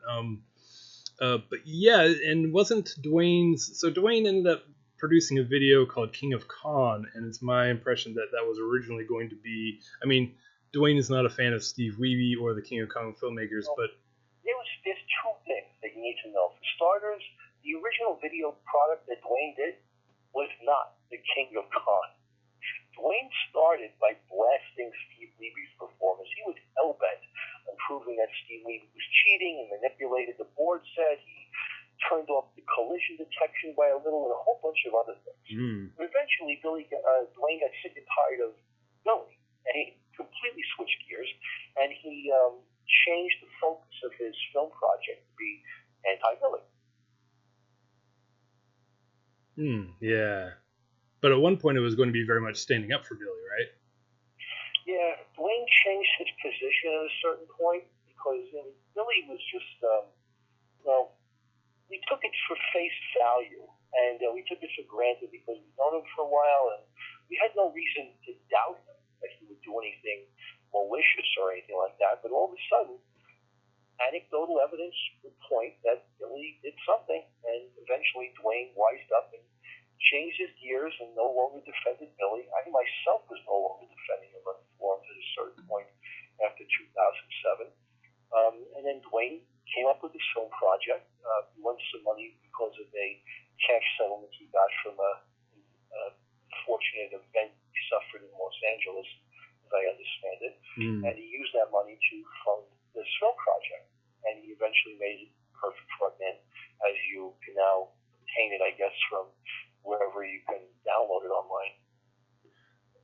Since you mentioned this unfortunate incident in Los Angeles, would this be the police thing that's mentioned in Man vs. Snake, or? Yeah, he was, as I understand it, he was attending some concert or something, or nearby a concert. He was in the wrong place at the wrong time. He got a severe beatdown. He shared a couple of pictures of it. And the way he was treated by the Los Angeles Police Department was completely inappropriate. As I understand it, he eventually scored some settlement from it, $40,000 range, I think. And he used that to fund his film project. Back to the Picturehouse forums, there was one post. It was called King of Kong's Factual Errors Annotated and Time Indexed. And I was like, I did that myself from Walter. There was a point in which I took the DVD and I mapped it out second by second, exactly what was wrong with King of Kong, both what I believed to be wrong and what I knew for a fact was wrong. I mean, I went all out on this one, including how they screwed up the continuity of the scenes, because I knew for a fact back then, and I actually have an Excel file I saved on this, what T-shirts I was physically wearing per day. And I can tell from the sequence of events, Funspot event of the movie, that they showed me completely out of sequence. And I also mapped out on the Pompano event section of King of Kong how that was the worst possible bit of editing on the entire movie that you can imagine, and a whole bunch of other stuff that's wrong with it. Basically, the King of Kong had clerical errors and factual errors galore. But 20% of it's complete BS. Mm-hmm. Yeah, and the funny thing is, if you watch the Pompano event, there's a point where Walter tells Steve he has to play one more game. Donkey Kong, as you know, you start with 3 lives, you get 1 extra. Watch the DVD carefully. Steve dies like 5 times. On top of that, if you look at the scores that are displayed on the game at various points, and if you look at that chronology that's in the Picturehouse form, you're going to see that some of the scores from earlier in the movie appear later in the Pompano event. It's the same scores. Oh. They show some, they show like what the leaderboard looks like at some point when there's 3 scores on it, and then it shows back to where it was when there was 1 score on it.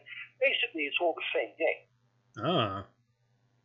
And there's illusions. Like, there's a scene where I think it was somebody, Steve Sanders, is on the phone talking, and they're talking about, you think they're talking about Steve Wee playing the game, but they're not. They're talking about Donald Hayes playing Joust. There's a whole bunch of other stuff that they threw into the movie to kind of misdirect you. They filmed me at Funspot talking about the when things get tough in adjudications, we send in the professionals, and they segued to Brian Kuh and Perry Rogers going to Steve Wee's house.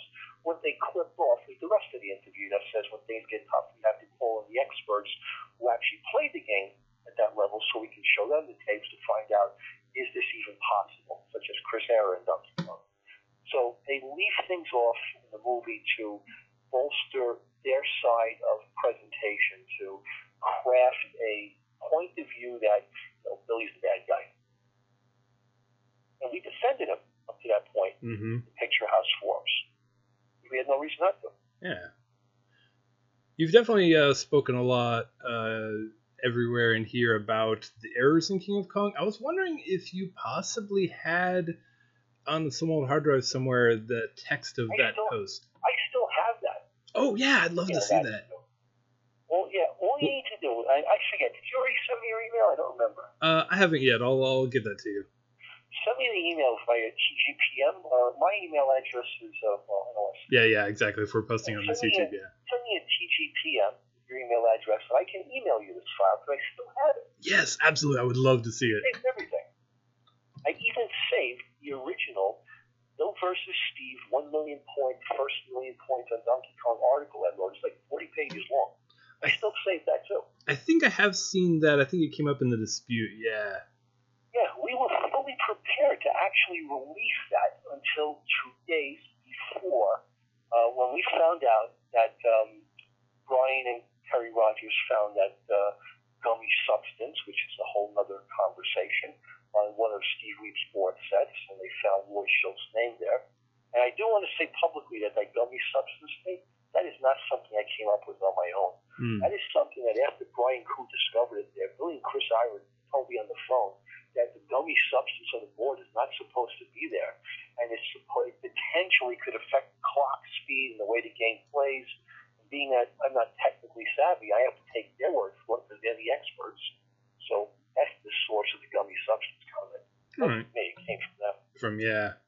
Except, well, everybody who saw the movie believes it's you. Tape saying it to a videographer. the person I'm saying it to, that's not even the King of Kong recording team. That's right. Joshua Ross Tuttle was doing his own film, and then Ed Cunningham and Seth Gordon bought his footage and incorporated it into their film because it supported the storyline that they were trying to make.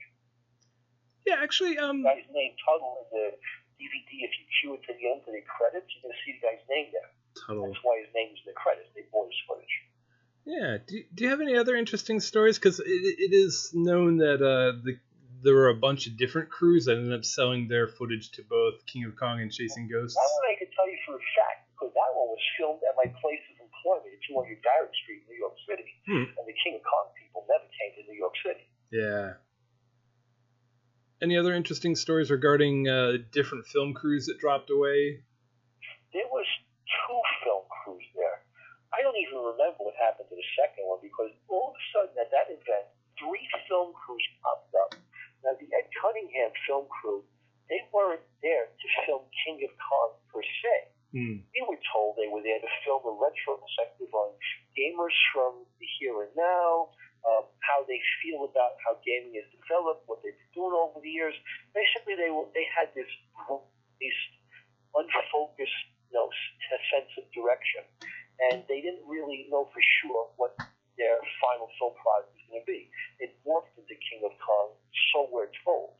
But some people believe that they knew all along it was going to be about Billy versus Steve and about certain bad things about TG. There's a lot of anecdotal evidence over the years that points to that.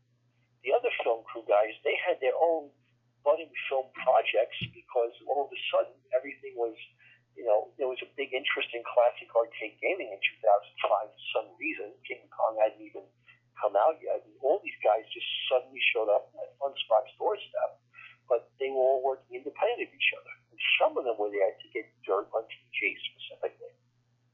It was really disgusting.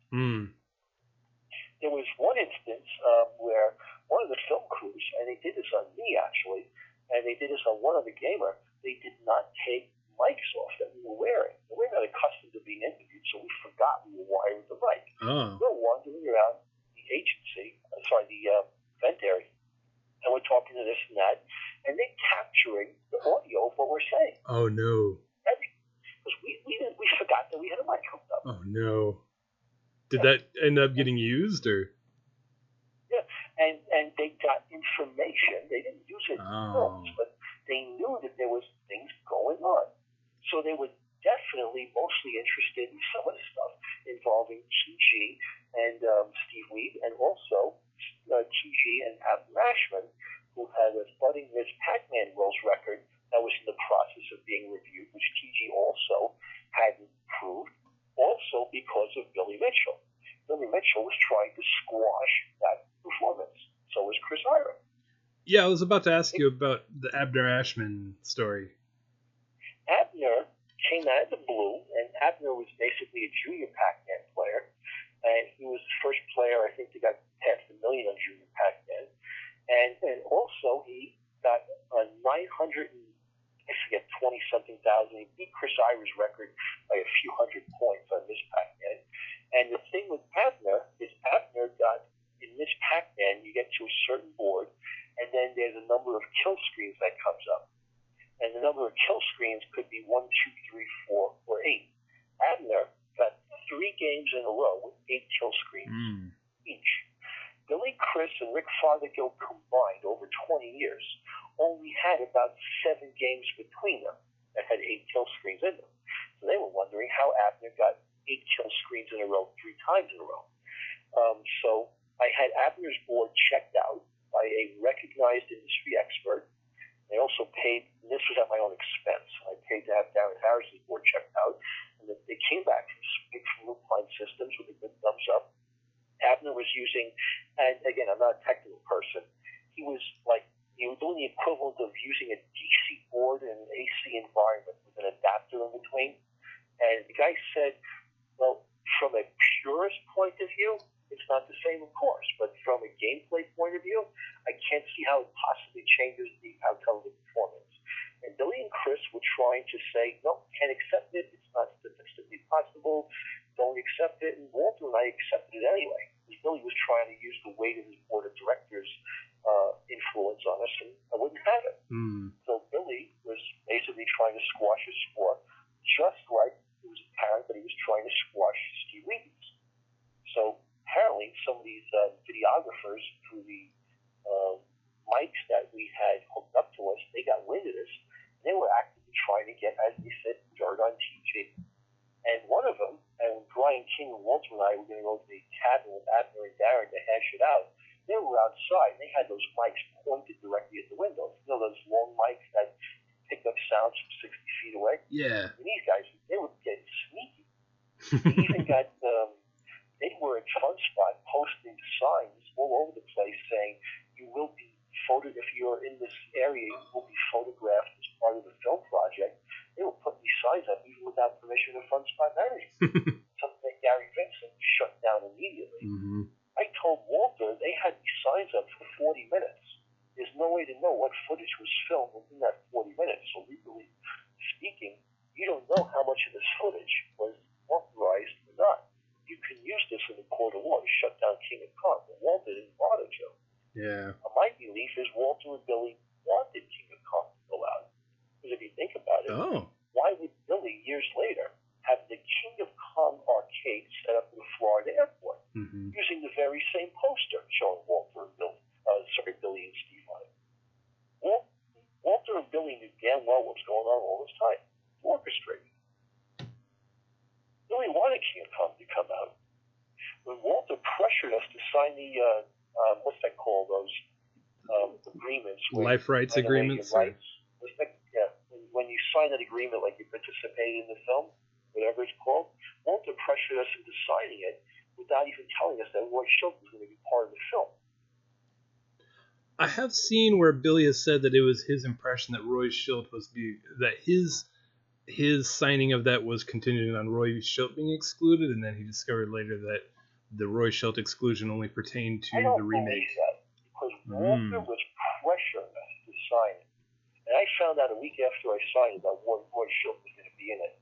Billy's the one that even told me that. Oh. I don't believe anything that comes from Billy's mouth. Yeah. So you think Billy signed it knowing Roy Shildt would be in the movie? Billy was getting paid. We weren't. The film with all of us couldn't be used unless we signed these things. The amusing thing is, as I understand it, Dwayne didn't even sign an NDA, and yet Dwayne's in the film. I think Greg Irway's the same thing. He's in the film. He never signed an NDA. But all these little things like that, legal issues that Walter could have used to put an injunction in the film, he didn't bother because they wanted that film to come out. It's publicity for Billy. Like I said, no publicity is, bad publicity. That's the way Billy is. That's why with this Road to Redemption tour, even though they're having musicals about Billy Mitchell cheating on Donkey Kong, he's still showing up in attendance. Why would you do that? Interesting. Yeah, and I've also thought because, not to spoil the Pixels movie, but there's a character based on Billy and things happen, and and Billy fully participated in the publicity for that as well. I don't remember or even know if he participated in the publicity, but that's guaranteed. That's a takeoff on Billy that he did the role. Yeah, and Billy was definitely on a panel. I don't know the whole story behind it, on a panel promoting the movie. It's on YouTube. It surprised me. I really did not. The only involvement I knew that Billy had in the movie was his likeness. I had no idea what beyond that. The first time hearing of it. And to be honest, I haven't even actually seen the movie yet, but I'm familiar with certain events. It's not a bad movie. It's not a bad movie. Yeah, I like it. I definitely would like to see it at some point. Since we're talking about Billy's Road to Redemption, what was your impression? I assume you probably maybe watched his hour-long panel at Southern Fried Gaming Expo where he's waving around the stack of papers.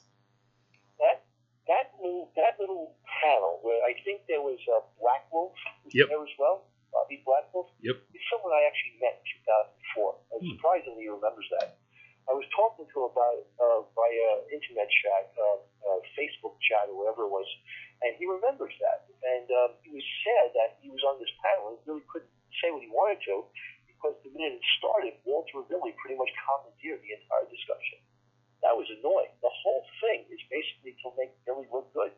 Billy's in full damage control mode now. Everything he's doing is damage control. In some cases, he's just making it worse for himself. He did something, as I understand it, that part where he had that guy that helped him with the board set at that event where he got 2 Donkey Kong records. He had the guy come out and basically show or explain how he did it.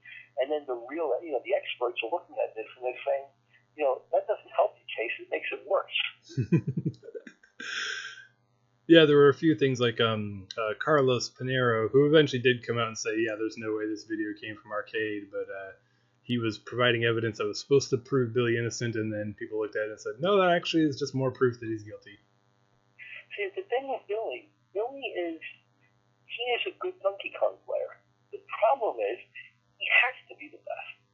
It's not good enough for him to be second best.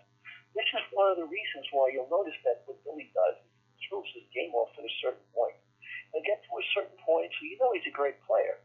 But does he really have the chops to take it to the 1.15, the 1.2 level? You'll never know, because he doesn't know if he can do it himself. So he kills his game off early. It's a way of saying I'm good, but you'll never know how good. Interesting. Never thought of it quite like that.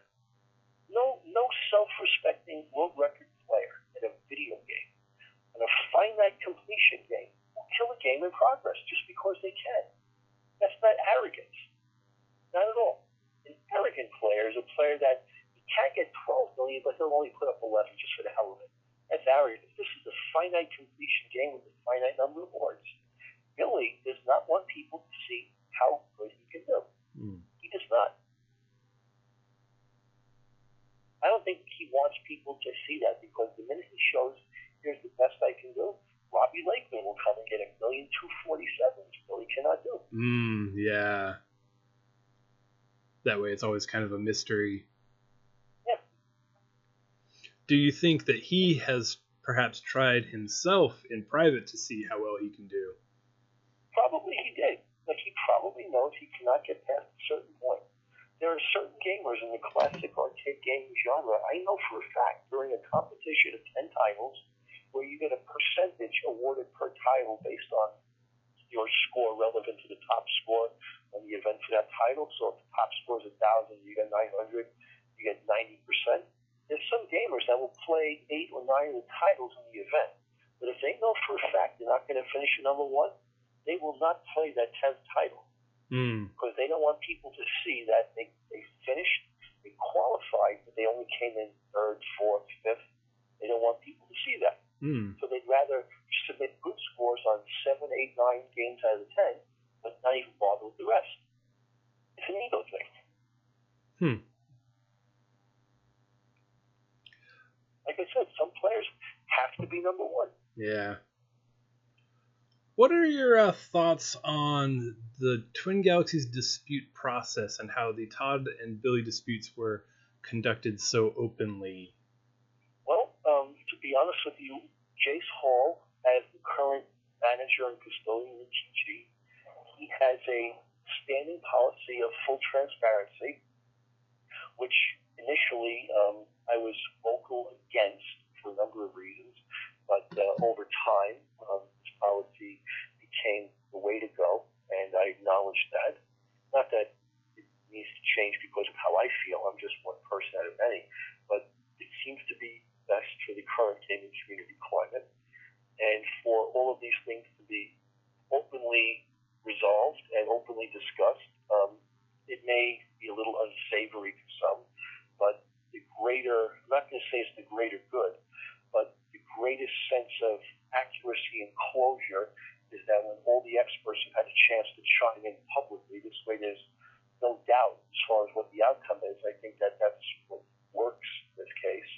And in the Todd case, more so than the Billy case, there was more evidence that Todd didn't do certain things. And I think my post, and I hate to sound like this, my post was the final nail in the coffin.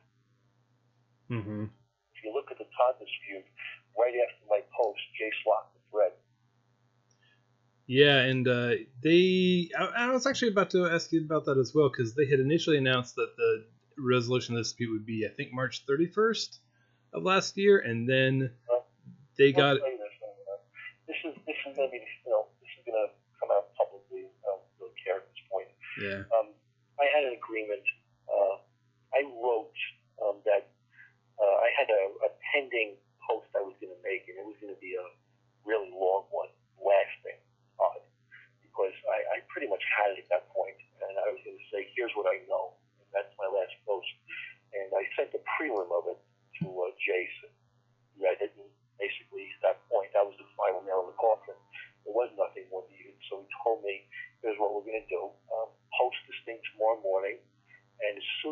post to the site. I'm going to lock the thread and put TG's final comments on it, and that will be that. So at 8:35 a.m. in that morning, I posted that right before I went to work. I did that, sent Joseph's Facebook note saying it's done, and then Jace locked the thread, and that was the end of the discussion. Because Jace read what I posted, and the evidence was just, in his own words, damning, and it was. And a lot of what I revealed, there was, for years, going back to when I was still a referee, there was questions I had about some of Todd's specific scores. It wasn't a professional jealousy thing. I couldn't understand how physically possible anyone could have done these scores. It happened to be Todd. And he never got back to me on any of these scores. There was always one reason or another why he couldn't show me copies of the tapes or even portions of them. And couple that with all the other allegations against him over the years. And then there was the way he was entering the scores into the database, and the score count was just going up in leaps and bounds, unchecked. It was just way too much. So Jace made the call that, enough is enough. That was that. Between the Barnstorming score and all the others, the Dragster score, which is the primary thing with the debate, was Todd's own words. He did an interview with someone that programmatically tried to duplicate what he did. It just didn't jive. And Omnigamer, who started the debate, his systematic program of duplicating the way Dragster's program works, that only yielded a certain result, which couldn't possibly have been beaten. Todd's long-time stories, anecdotal stories of how he did it years ago, they just didn't jive in terms of taking them and applying them in a controlled environment. I mean, people took it on good faith for years that this is what he did. He would tell people, playing Dragster, his big secret is I popped the clutch. And back in 1982, well, you didn't have a computer that you could take Dragster and reprogram it in such a way that you can have a program map out section by section what's going on. No one could disprove what Todd did until now. And so his stories for the years were all consistent. They just unraveled. Mm-hmm. And Dragster, as it turns out, was just the tip of the iceberg. It's just unfortunately the most famous club that he's had. Yeah, it's very interesting. I've gone back and looked at other people talking about the record, and there were people even a few months before Omnigamer's analysis, not saying it's definitely untrue, but just like, wait, nobody's gotten this in 35 years? Somebody said that smells sus to me. I personally defended Todd's score for years. I had even said publicly it's one of the top 5 greatest gaming achievements of all time. I was firmly behind it the whole way until this Omnigamer's analysis came out. I had no way to disprove it because I'm not even a great Dragster player. I don't even think I've ever broken 6 seconds. The best I ever did was like a 6.1 something. It's hard. I think I got under 6 seconds, but I've been trying myself, and it is not as easy as it looks. Oh, yeah. It was the Ben Heck show that Todd did. If you watch that, he was with Ben Heck for 2 days, everything unraveled to that point for him. There was nothing he did that made sense. Mm-hmm. Plus, and at first it was just about Dragster, but then all of his other scores started getting looked at and talked about. No, I had for years, I had a small roster of specific scores that I had asked Todd to come up with bona fide proof on how he did it. And in some cases, like the Kaboom, I said, I don't need to see the whole 5 hours, Todd, or whatever it is. I just want to see the last 60 seconds. Wouldn't even give me that. It was always, it's buried in 400 or 500 tapes in my house, etc. I never understood how he couldn't find it. Mm-hmm. There have been here. Let me ask you something. You're familiar with the guy named Triforce, and he has not my favorite gamer, but go ahead. Yeah, exactly. He's of course he's defended Todd, defended Billy, and What's the reason for that? Was you it? know what the reason is? Well, Billy gives him money all the time, pays for plane tickets and stuff. Do you know what the Council of Legendary Gamers is? Oh, I've heard of this. League of Legendary Gamers. I'm not sure. Walter formed. It was Billy and Todd and the and Triforce and what the hell that guy's name, Fatality, and a couple of other people. Basically, it's the best of the best in this debug system. They all back each other up, except for Fatality, because he's smart enough not to stick his nose in this anymore. But all the rest of them, Ben Gold and Triforce, Billy and Todd and Steve Sanders, they'll back each other up. Yeah. And the amusing thing is, when you think about it now, who's in this little bandwagon? Billy Mitchell, fraud. Todd Rogers, fraud. Steve Sanders, fraud from years ago. Triforce had some issues. No, it really makes you wonder. Yeah, very much so.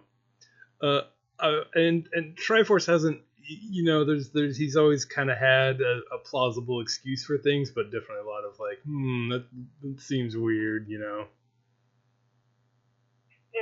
some people, when you accuse them of one thing and they have an excuse, that's one thing, but I mean, it's like, I hate to get political, but there's certain politicians where there's so many allegations against them, and every single one of them's got one flimsy excuse after another, like our New York City mayor. Eventually, you have to ask yourself, I mean, I could see one instance or two instances, but not like 10, 20, 30. Eventually, one person cannot have that many flimsy stories, and they're all true. Yeah, not even just about... That's just credibility. Yeah, very much. And not even just about video games with Triforce, but about all these interpersonal interactions. Like, all these people have problems with him, but it's all their fault and not his. Story about Triforce? Oh, I'd love to hear your story. Okay, true story. First time I meet Triforce. I show up at a fun November vacation. Typically, I go every third week in November. And Triforce apparently was there waiting for me to meet me. But he got his dates mixed up. So on my first day of arrival, how was his last day of departure? On the side, the funny part is, how do I meet this guy? He's sitting in the back of Funspot on the upper floor, and he's got his power glove on. So he sticks his hand out for me to shake his hand, and he's holding his hand out, palmed out, like I'm going to kiss his power glove or something like that. So I took his hand, I twisted it sideways, and I shook his hand. I'm thinking to myself, what an arrogant shit. That was my first meeting in Triforce. Your first impression. Yeah. Yeah, he has said that he is willing to believe that the 5.51 didn't happen if we set up an actual Atari with an actual input simulator and run through every single possible input combination, which would take like 30 years or something, and then he says, not 30 years. He's just pulling numbers out of his ass. Yeah. Effectively, OmniGamer's already done this. There's only so many combinations. Considering the game has only got like 700 or 800 lines of code. Mm-hmm. Yeah. It's been decompiled. It's a very simple game. There is not 30 million combinations that you have in a 6-second performance. Yeah, but he's not satisfied with the like theoretical spreadsheet analysis. He wants actual hardware testing for each of those possibilities, each of those combinations of pressing any button at any time. Well, yeah, you can keep dreaming. What are your thoughts on the TGSAP? The way, because when you worked, it was private referees, private strategies were kept private. There's a plus and minus to that method. The plus method is you had a bunch of concerted individuals, granted they're not getting paid for it, and their focus was to look at these tapes. Now, the plus side is things got done a little faster. Minus side is it was a limited amount of expertise looking at it. Instead of having 12 referees, now you got potentially 100, 200, 300 people looking at the same performance. It's a trade-off. One way might work better than another. The old way, we were able to preserve the anonymity of the performance. Current way, it's full transparency. There's pluses and minuses to that. When it comes to pattern-based things, people don't want to share their hard work pattern because they feel, why should I take a world record that I had to invest 30 years of hard work in? Somebody's going to look at this, and in the space of 5 minutes, they're just going to duplicate what I do. Timing. It just doesn't seem fair, but the new full transparency TG that allows. So there's pluses and minuses to both methodologies. I happen to like certain elements of old TG just as I like certain elements of current TG. All right. What do you feel about just in fact, the very idea of preserving secret strategies, even setting aside the fact that people were able to cheat the system like Todd Rogers. And that used to be TG's policy of preserving. There's legitimate ways that people have gotten world records without cheating, and it's through hard-fought discoveries, through hard work. And I believe that they're entitled to the privilege of keeping their performances secret. I happen to know of an arcade performance, which I adjudicated, where someone used a point pressing strategy. And that's different than leeching, because point pressing is generally what happens in a limited duration game, such as a game with a clock timer. So you have to get as many points as you can within a fixed amount of time. Somebody found out a unique way to press points, which has never been done before. It's perfectly legit. So common that anyone could do it. It's just no one ever thinks of it. And I preserved that little discovery that they made all these years, because that was what they wanted. And as a result of that, because of new TG, if anyone ever breaks the world record score, this gamer is not going to come back and reclaim it, because to do that, they will have to divulge what their best tactic is. Interesting. There's a couple of performances like that where a tactic was discovered, which is perfectly legit, it's not cheating, and the gamer's secret is preserved because that was their wish. Current TG does not allow for that. My position is TG should allow for it, but Jace wants full transparency, and it is what it is, and I've come to accept that that's what the current climate of the gaming community wants, so it's for the best. But the reality is that there's certain old school gamers that are never going to submit scores as a direct result. Is it possible that the idea that you can have private referee verification is a bit too idealistic, given that we've seen people abuse it? Or do you think it is plausible? To be honest with you, it's a trust issue. Walter did it for years, back in 1981. If you think about it, he was the only referee. Any score verified in 1981 was verified by Walter. It's not on tape. Only Walter saw it, and yet people are accepting these world records as is. So if it works for Walter, why couldn't it work for anyone else? My response immediately would be perhaps it didn't exactly work for Walter. Obviously, he favors certain people and gives them credibility of scores. Well, true, but think of all the other scores out there for people that have nothing to do with Billy Mitchell and Chris Ira and friends of Walter. There's a lot of scores that Walter saw back in the day that he had no interest whatsoever in the person, and yet he validated their scores. It's a mixed bag of tricks. You can always single out the scores attributed to Billy and Chris Ira and people like that. You could have a question mark or an asterisk attached to it and say, well, did they really do it? But the other scores out there, which is the vast majority of the scores in the TG database, which back in the day were likely only verified by Walter, people seem to be accepting them. I guess it's the stigmata of having scores verified by Walter that are related to Billy and others. That's the problem. Now that Billy's scores are summarily removed from the database, the whole point is moved. Do you still attend big gaming events? No, I can't because of my job. The only gaming event I'm even aware of is the one that used to take place every May at Funspot. I haven't gone to that since 2014, and nowadays I typically only try to get up there every November, but I had to skip years recently, again because of my job, just like I'm probably going to skip this year. So my days of attending events are basically a thing of the past. All right. Basically, well, the question I want to ask, we'll get to it, is the Midwest Gaming Classic happened right after the Billy Mitchell verdict, and Billy Mitchell and Richie Knuckles were announcing that they were going to make a statement, and then my impression is that the event... I wouldn't trust anything coming from Richie Knuckles. Yeah. But my impression is that the organizers of the event told them, no, we're not letting you do some big public thing here, and they ended up doing, and that's why Billy Mitchell released this video kind of in the hallway, where he's just kind of talking quietly in the hallway saying everything will be transparent. You also happen to know that the venue that Billy chose, he's a board of directors at that venue. Controlled environment. Really? Billy is? I was told that place that he had this thing filmed at, he's on the board of directors at that place. I mean, the whole thing just smells. Interesting. I did not know that. I don't trust anything that comes out of Billy or Richie Knuckles. I just don't.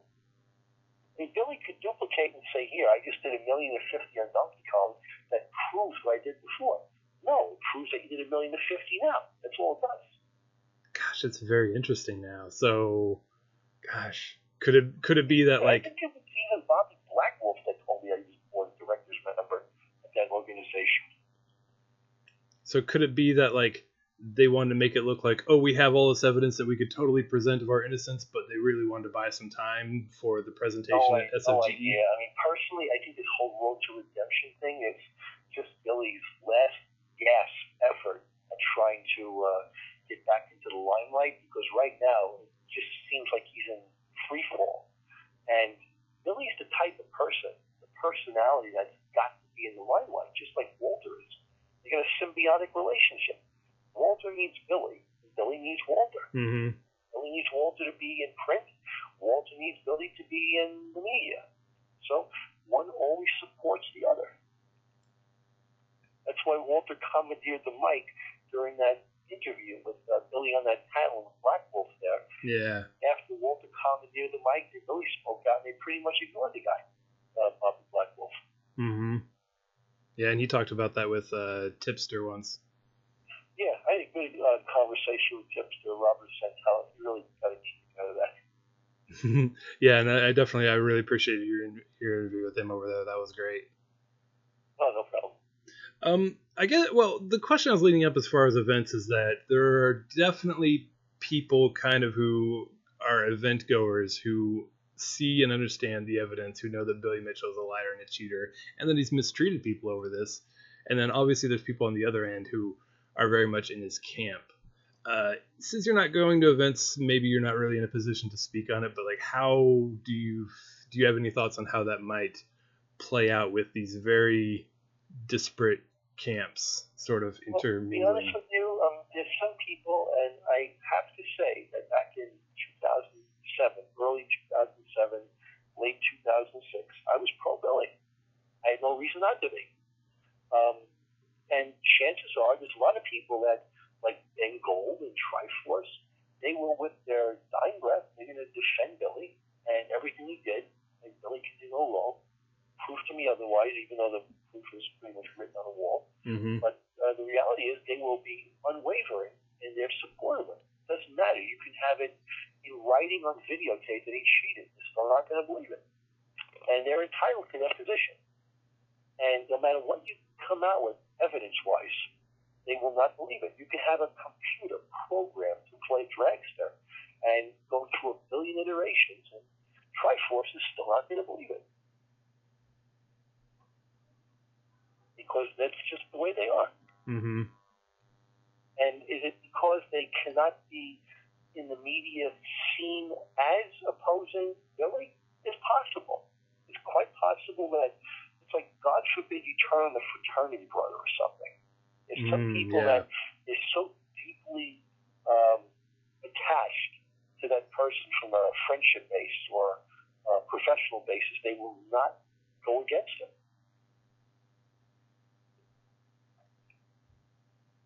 But then... Never hear Todd talking ill of Billy, Billy talking ill of Todd. Oh, yeah, no. Well, Mike was talking ill of either of them. He never will. Well, especially because Todd, he was the referee for one of his scores, and so Billy can't say anything negative about Todd. Todd can't say anything negative about Billy. Not that they would, but... Quid pro quo. Exactly.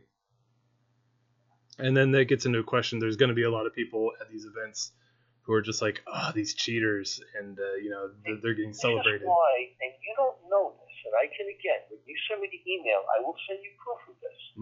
Joel West, who's a deceased gamer now, yes. reserved former champion. Joel West, who's a paralegal acting as counsel for Walter and Billy, sent me a message. I think you got wind of the fact that Walter cheated me out of stock transactions in TG from a long time ago.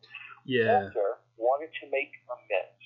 So Joel sends me an email saying that Walter is feeling that he wants to clear the air, and he is willing to send a cash payment to you in an amount to be determined, and there may be additional amounts to come. But for you to get this, you have to sign this agreement that for 10 years you will not speak ill of Twin Galaxies, Billy Mitchell, or Walter Day. I shared this with Jace Hall. I've seen the document. I am the only person out of 17 or 18 people that this was sent to that did not sign it. Because had I signed this, I can't even have this conversation with you right now. Mm-hmm. I couldn't have done a texter interview or anything else. They wanted to block anyone that could speak ill against all that crap that was going on all these years ago, for 10 years. They wanted to cover it up. Mm-hmm. And that was part of the transition to Jace Hall ownership? Or? Well, Jace was already in charge of TG, but this was separate. This had nothing to do with Jace. Oh, all right. It came on its own in December of 2013 or 2014. Oh. Look at the email. I can forward you all of this stuff. I still have the documents that Joel even wanted me to and my responses to Joel. I mean, it's really funny. It's like hush money payments. Yeah. The funny thing is, it would be sign this, we'll give you an amount of money, but we won't tell you what it is. Mm-hmm. You may get an amount of money down the line, or you may not. Basically, they can give me $1. And for 10 years, I have to keep my mouth shut because I signed something. Mm-hmm. I told Jace, do you honest to God think anyone in their right mind would sign this? And apparently 16 or 17 other people did. I'm the only one out of the 17 or 18 people that did not sign it. Let me tell you, I have seen it. I can't say who passed it off to me, but I read it. So you're aware of it. Was that, yeah, and I read it, and without even them telling me about it, I read it. I'm like, who the heck would sign this? Yeah, but Jace told me everyone else that this was sent to signed it except for me. This is not public knowledge. I'm telling you right now.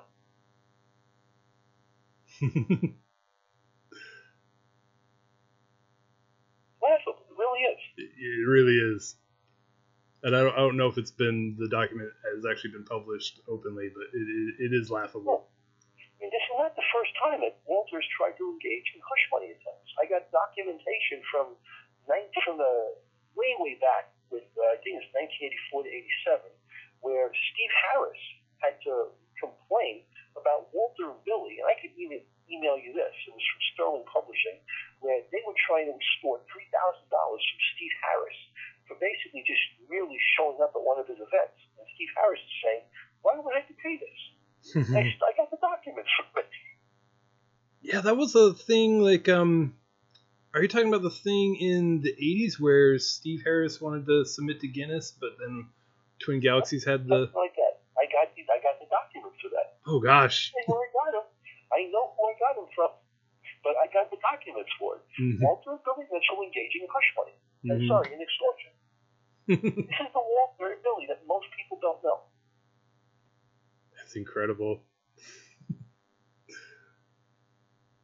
So, was there one other question I had? I guess not, but I would happily open the floor to anything you wish to discuss about any of this. Oh, well, I can tell you that after all these years now, when you think about it, it's been 17, 18 years since Dwayne came on premise. It's been 15 years since King of Kong started filming. It's been 12, 13 years since the theaters.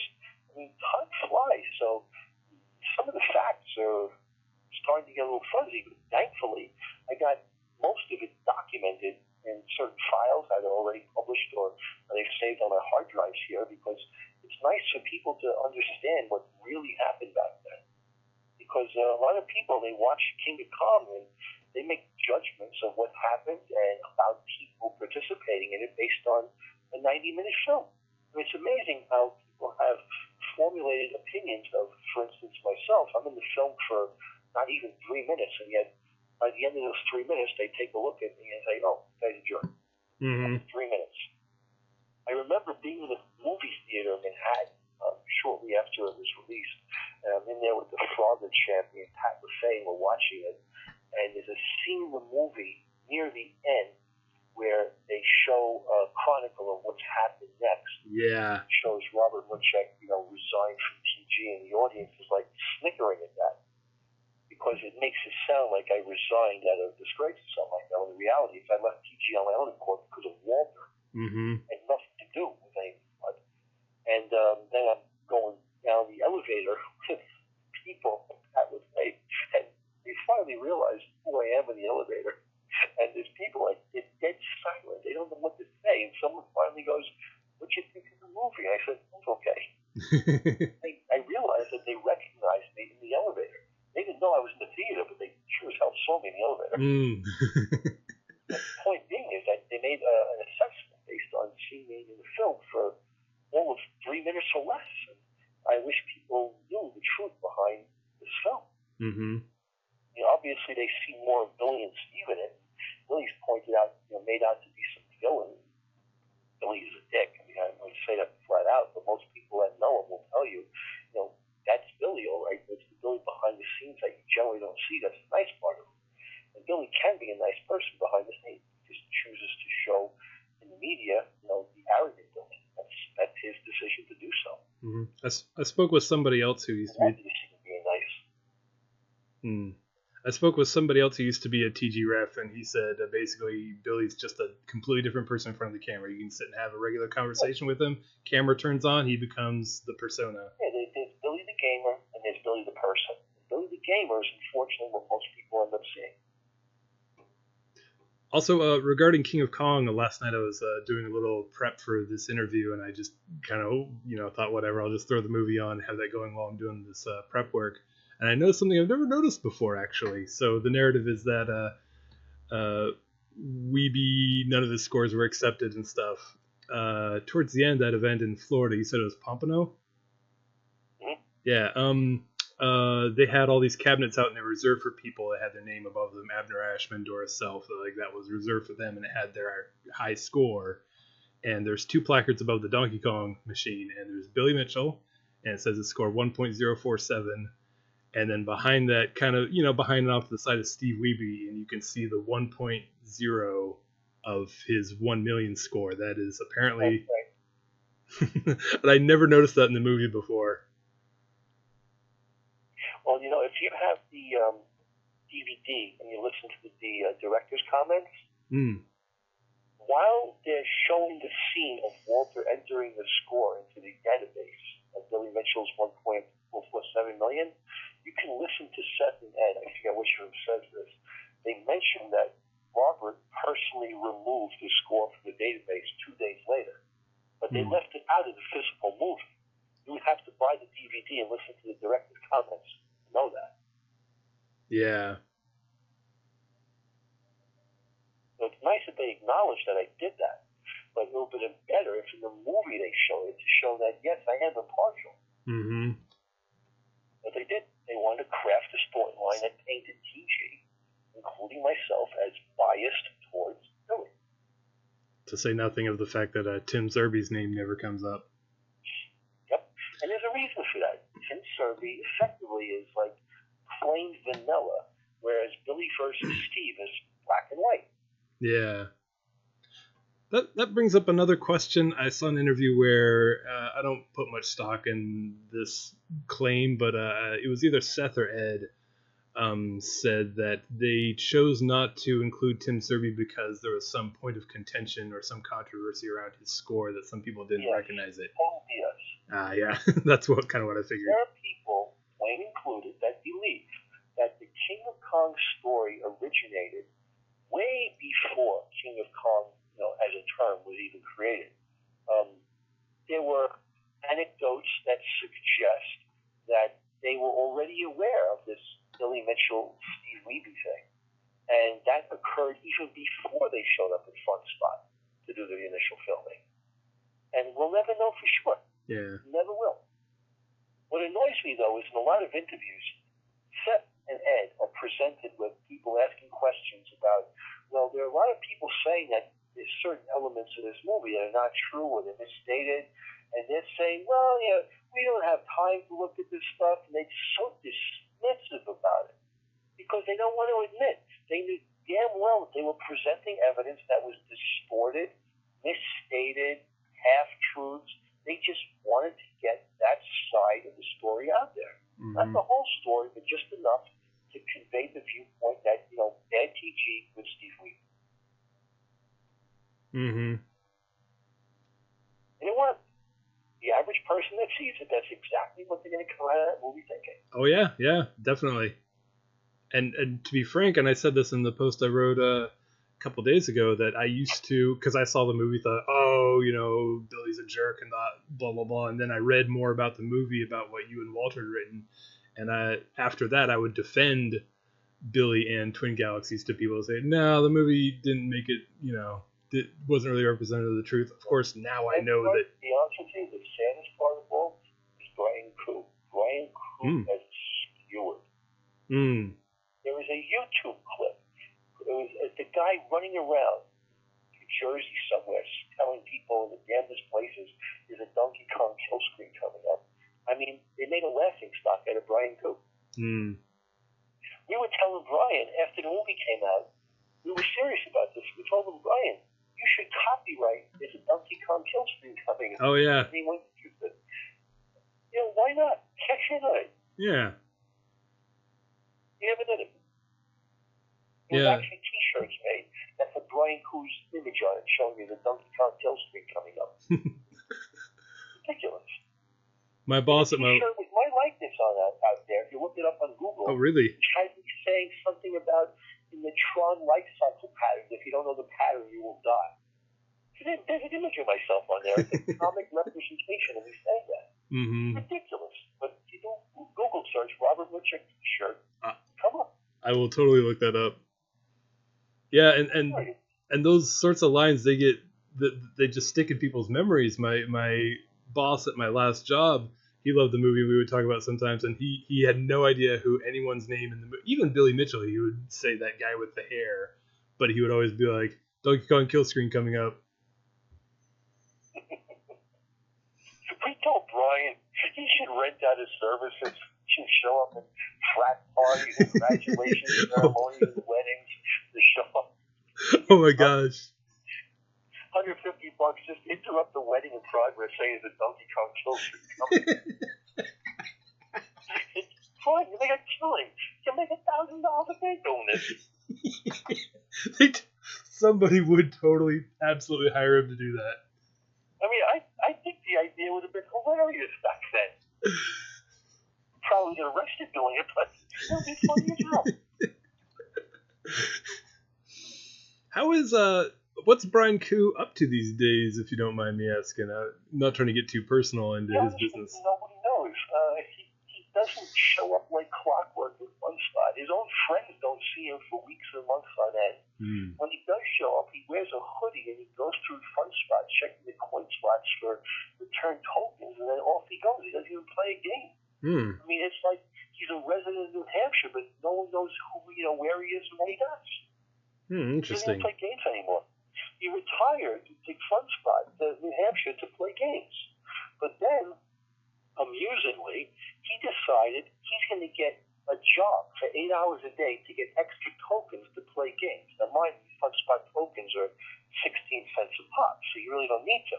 Mm. So he ended up working for 8 hours a day, and he's too tired to play video games after that. So basically, he's not retired. Yeah. But what he's doing, nobody knows. Hmm. I last heard he was selling tires out of the back seat of his car to people that need spare tires. I mean, nobody really knows what he does. He was in a video I found going to Ottumwa with Billy and Triforce, I think. He still travels to gaming events. I don't know why, but he does. He's just so deeply enamored with, the idea of being around Walter and Billy. Yeah, I guess my follow them around like that, but Brian apparently does. I guess my point of curiosity as far as he goes is how much he's in the circle of people who are in on the ruse. Know. I know that there's a limited number of people that actually got paid being in King of Kong. Steve Wiebe and Billy being two of them. Steve Sanders and Walter might have been a third and fourth, but no one else, to my knowledge, did. But Brian's always pretty much followed Billy around like a lost puppy for years now. Mm-hmm. Yeah, we've exhausted my questions, but again, anything you feel you want to talk about, get on the record here. No, I think that's it. It was, thanks again for the opportunity for the interview and for having a chance to contribute more to your inquiries into King of Kong and clear up a couple of things. Because I know that the it is what it is. Bottom line is, and like I said earlier, back in the day, as referees, we made decisions based on our then experience, and some of the decisions are not necessarily good ones. And unfortunately, in this particular case, it was a really bad one, and it just stuck out because of the eminence of the title. Unfortunate, but back then there was no open viewing of records for the entire gaming community to see it, so we had to do things the best that we could. And if we made a bad call, I hate to say it, it was a bad call that was set in stone, and it could be reversed under the current TG policy many years later. And thank you so much. I mean, the honor has been all mine. I so appreciate you coming on here and talking about all this stuff. Well, you said yes to this, because I was once I saw what you did, and I saw you put a lot of effort into it. I just wanted to make sure you had a chance. If you had any other questions that I could answer, I'll be happy to help out. Gosh, thank you. And I do would very much like to keep in touch about anything, and I'll get you my email address for any other. Yeah, send me an email, and I'll send you all those things I promised. Yeah, especially that factual errors from Picturehouse. It's an Excel format. As long as you have access to Excel, you can access it. I have OpenOffice, but I have an older computer that has Excel if I have to. So I might have saved it as an HTML. I'll see, but it's in Excel format. If you need to, I can try to translate. I can try to save it as a PDF file. But some of these things have large spreadsheets to them, so cool. I'll send you what I have in any event. Yeah, absolutely. How about just send me what I have, and if I'm not able to make it work, then we'll figure it out from there. Yeah, because Excel can be saved as PDF for some stuff. Cool. Thank you again so much for your time. This has been incredible.